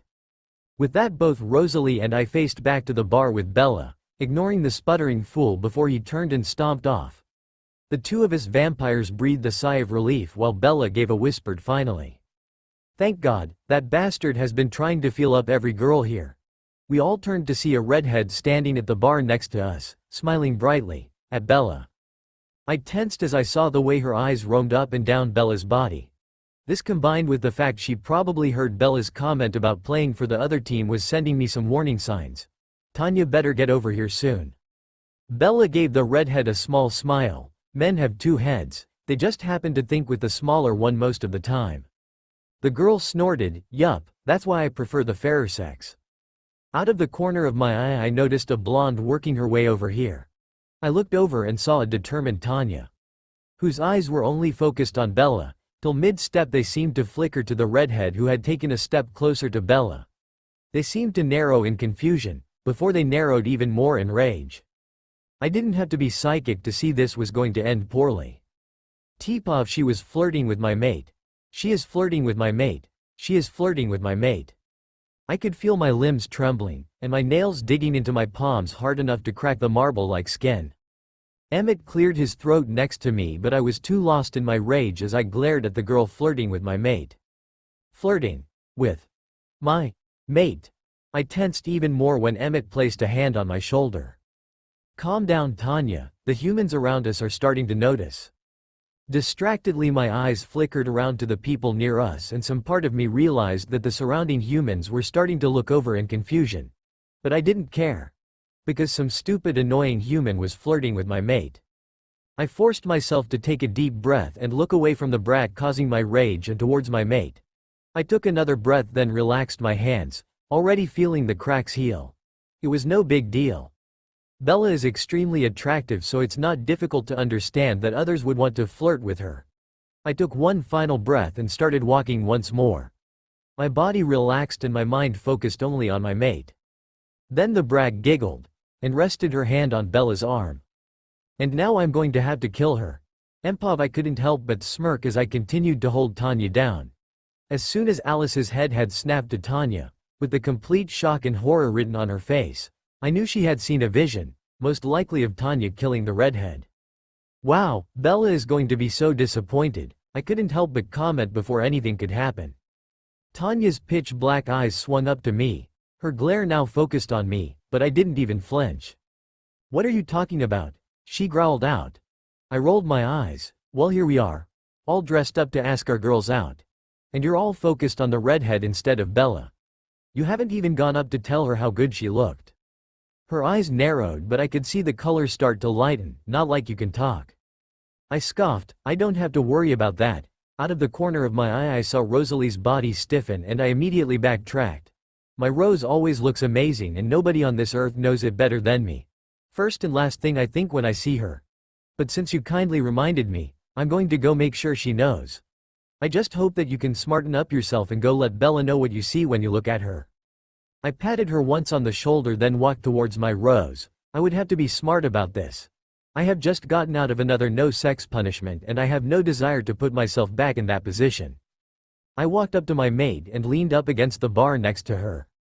Hey, I don't believe I've seen you here before and I couldn't just let a beautiful girl like yourself get away without saying hello. So hello, I'm Emmett. Apov, well, this is significantly less fun than I wanted to have. In my visions it showed me often standing around, but they seemed to have failed the number of humans asking me to dance and for my number. I sighed inwardly as I watched Rose and Emmett flirt while Tanya seemed to be building up the nerve to interrupt Bella's conversation with the redhead. Then I was hit with a vision. So you come here often? I giggle, that has to be the most overused pickup line ever. He grumbles to himself and rubs the back of his head. As you can probably guess, I'm not the best at this whole flirting thing. I shrug, me either, but I smile slyly. Sometimes it can be kind of enjoyable. I smile brightly and turn around.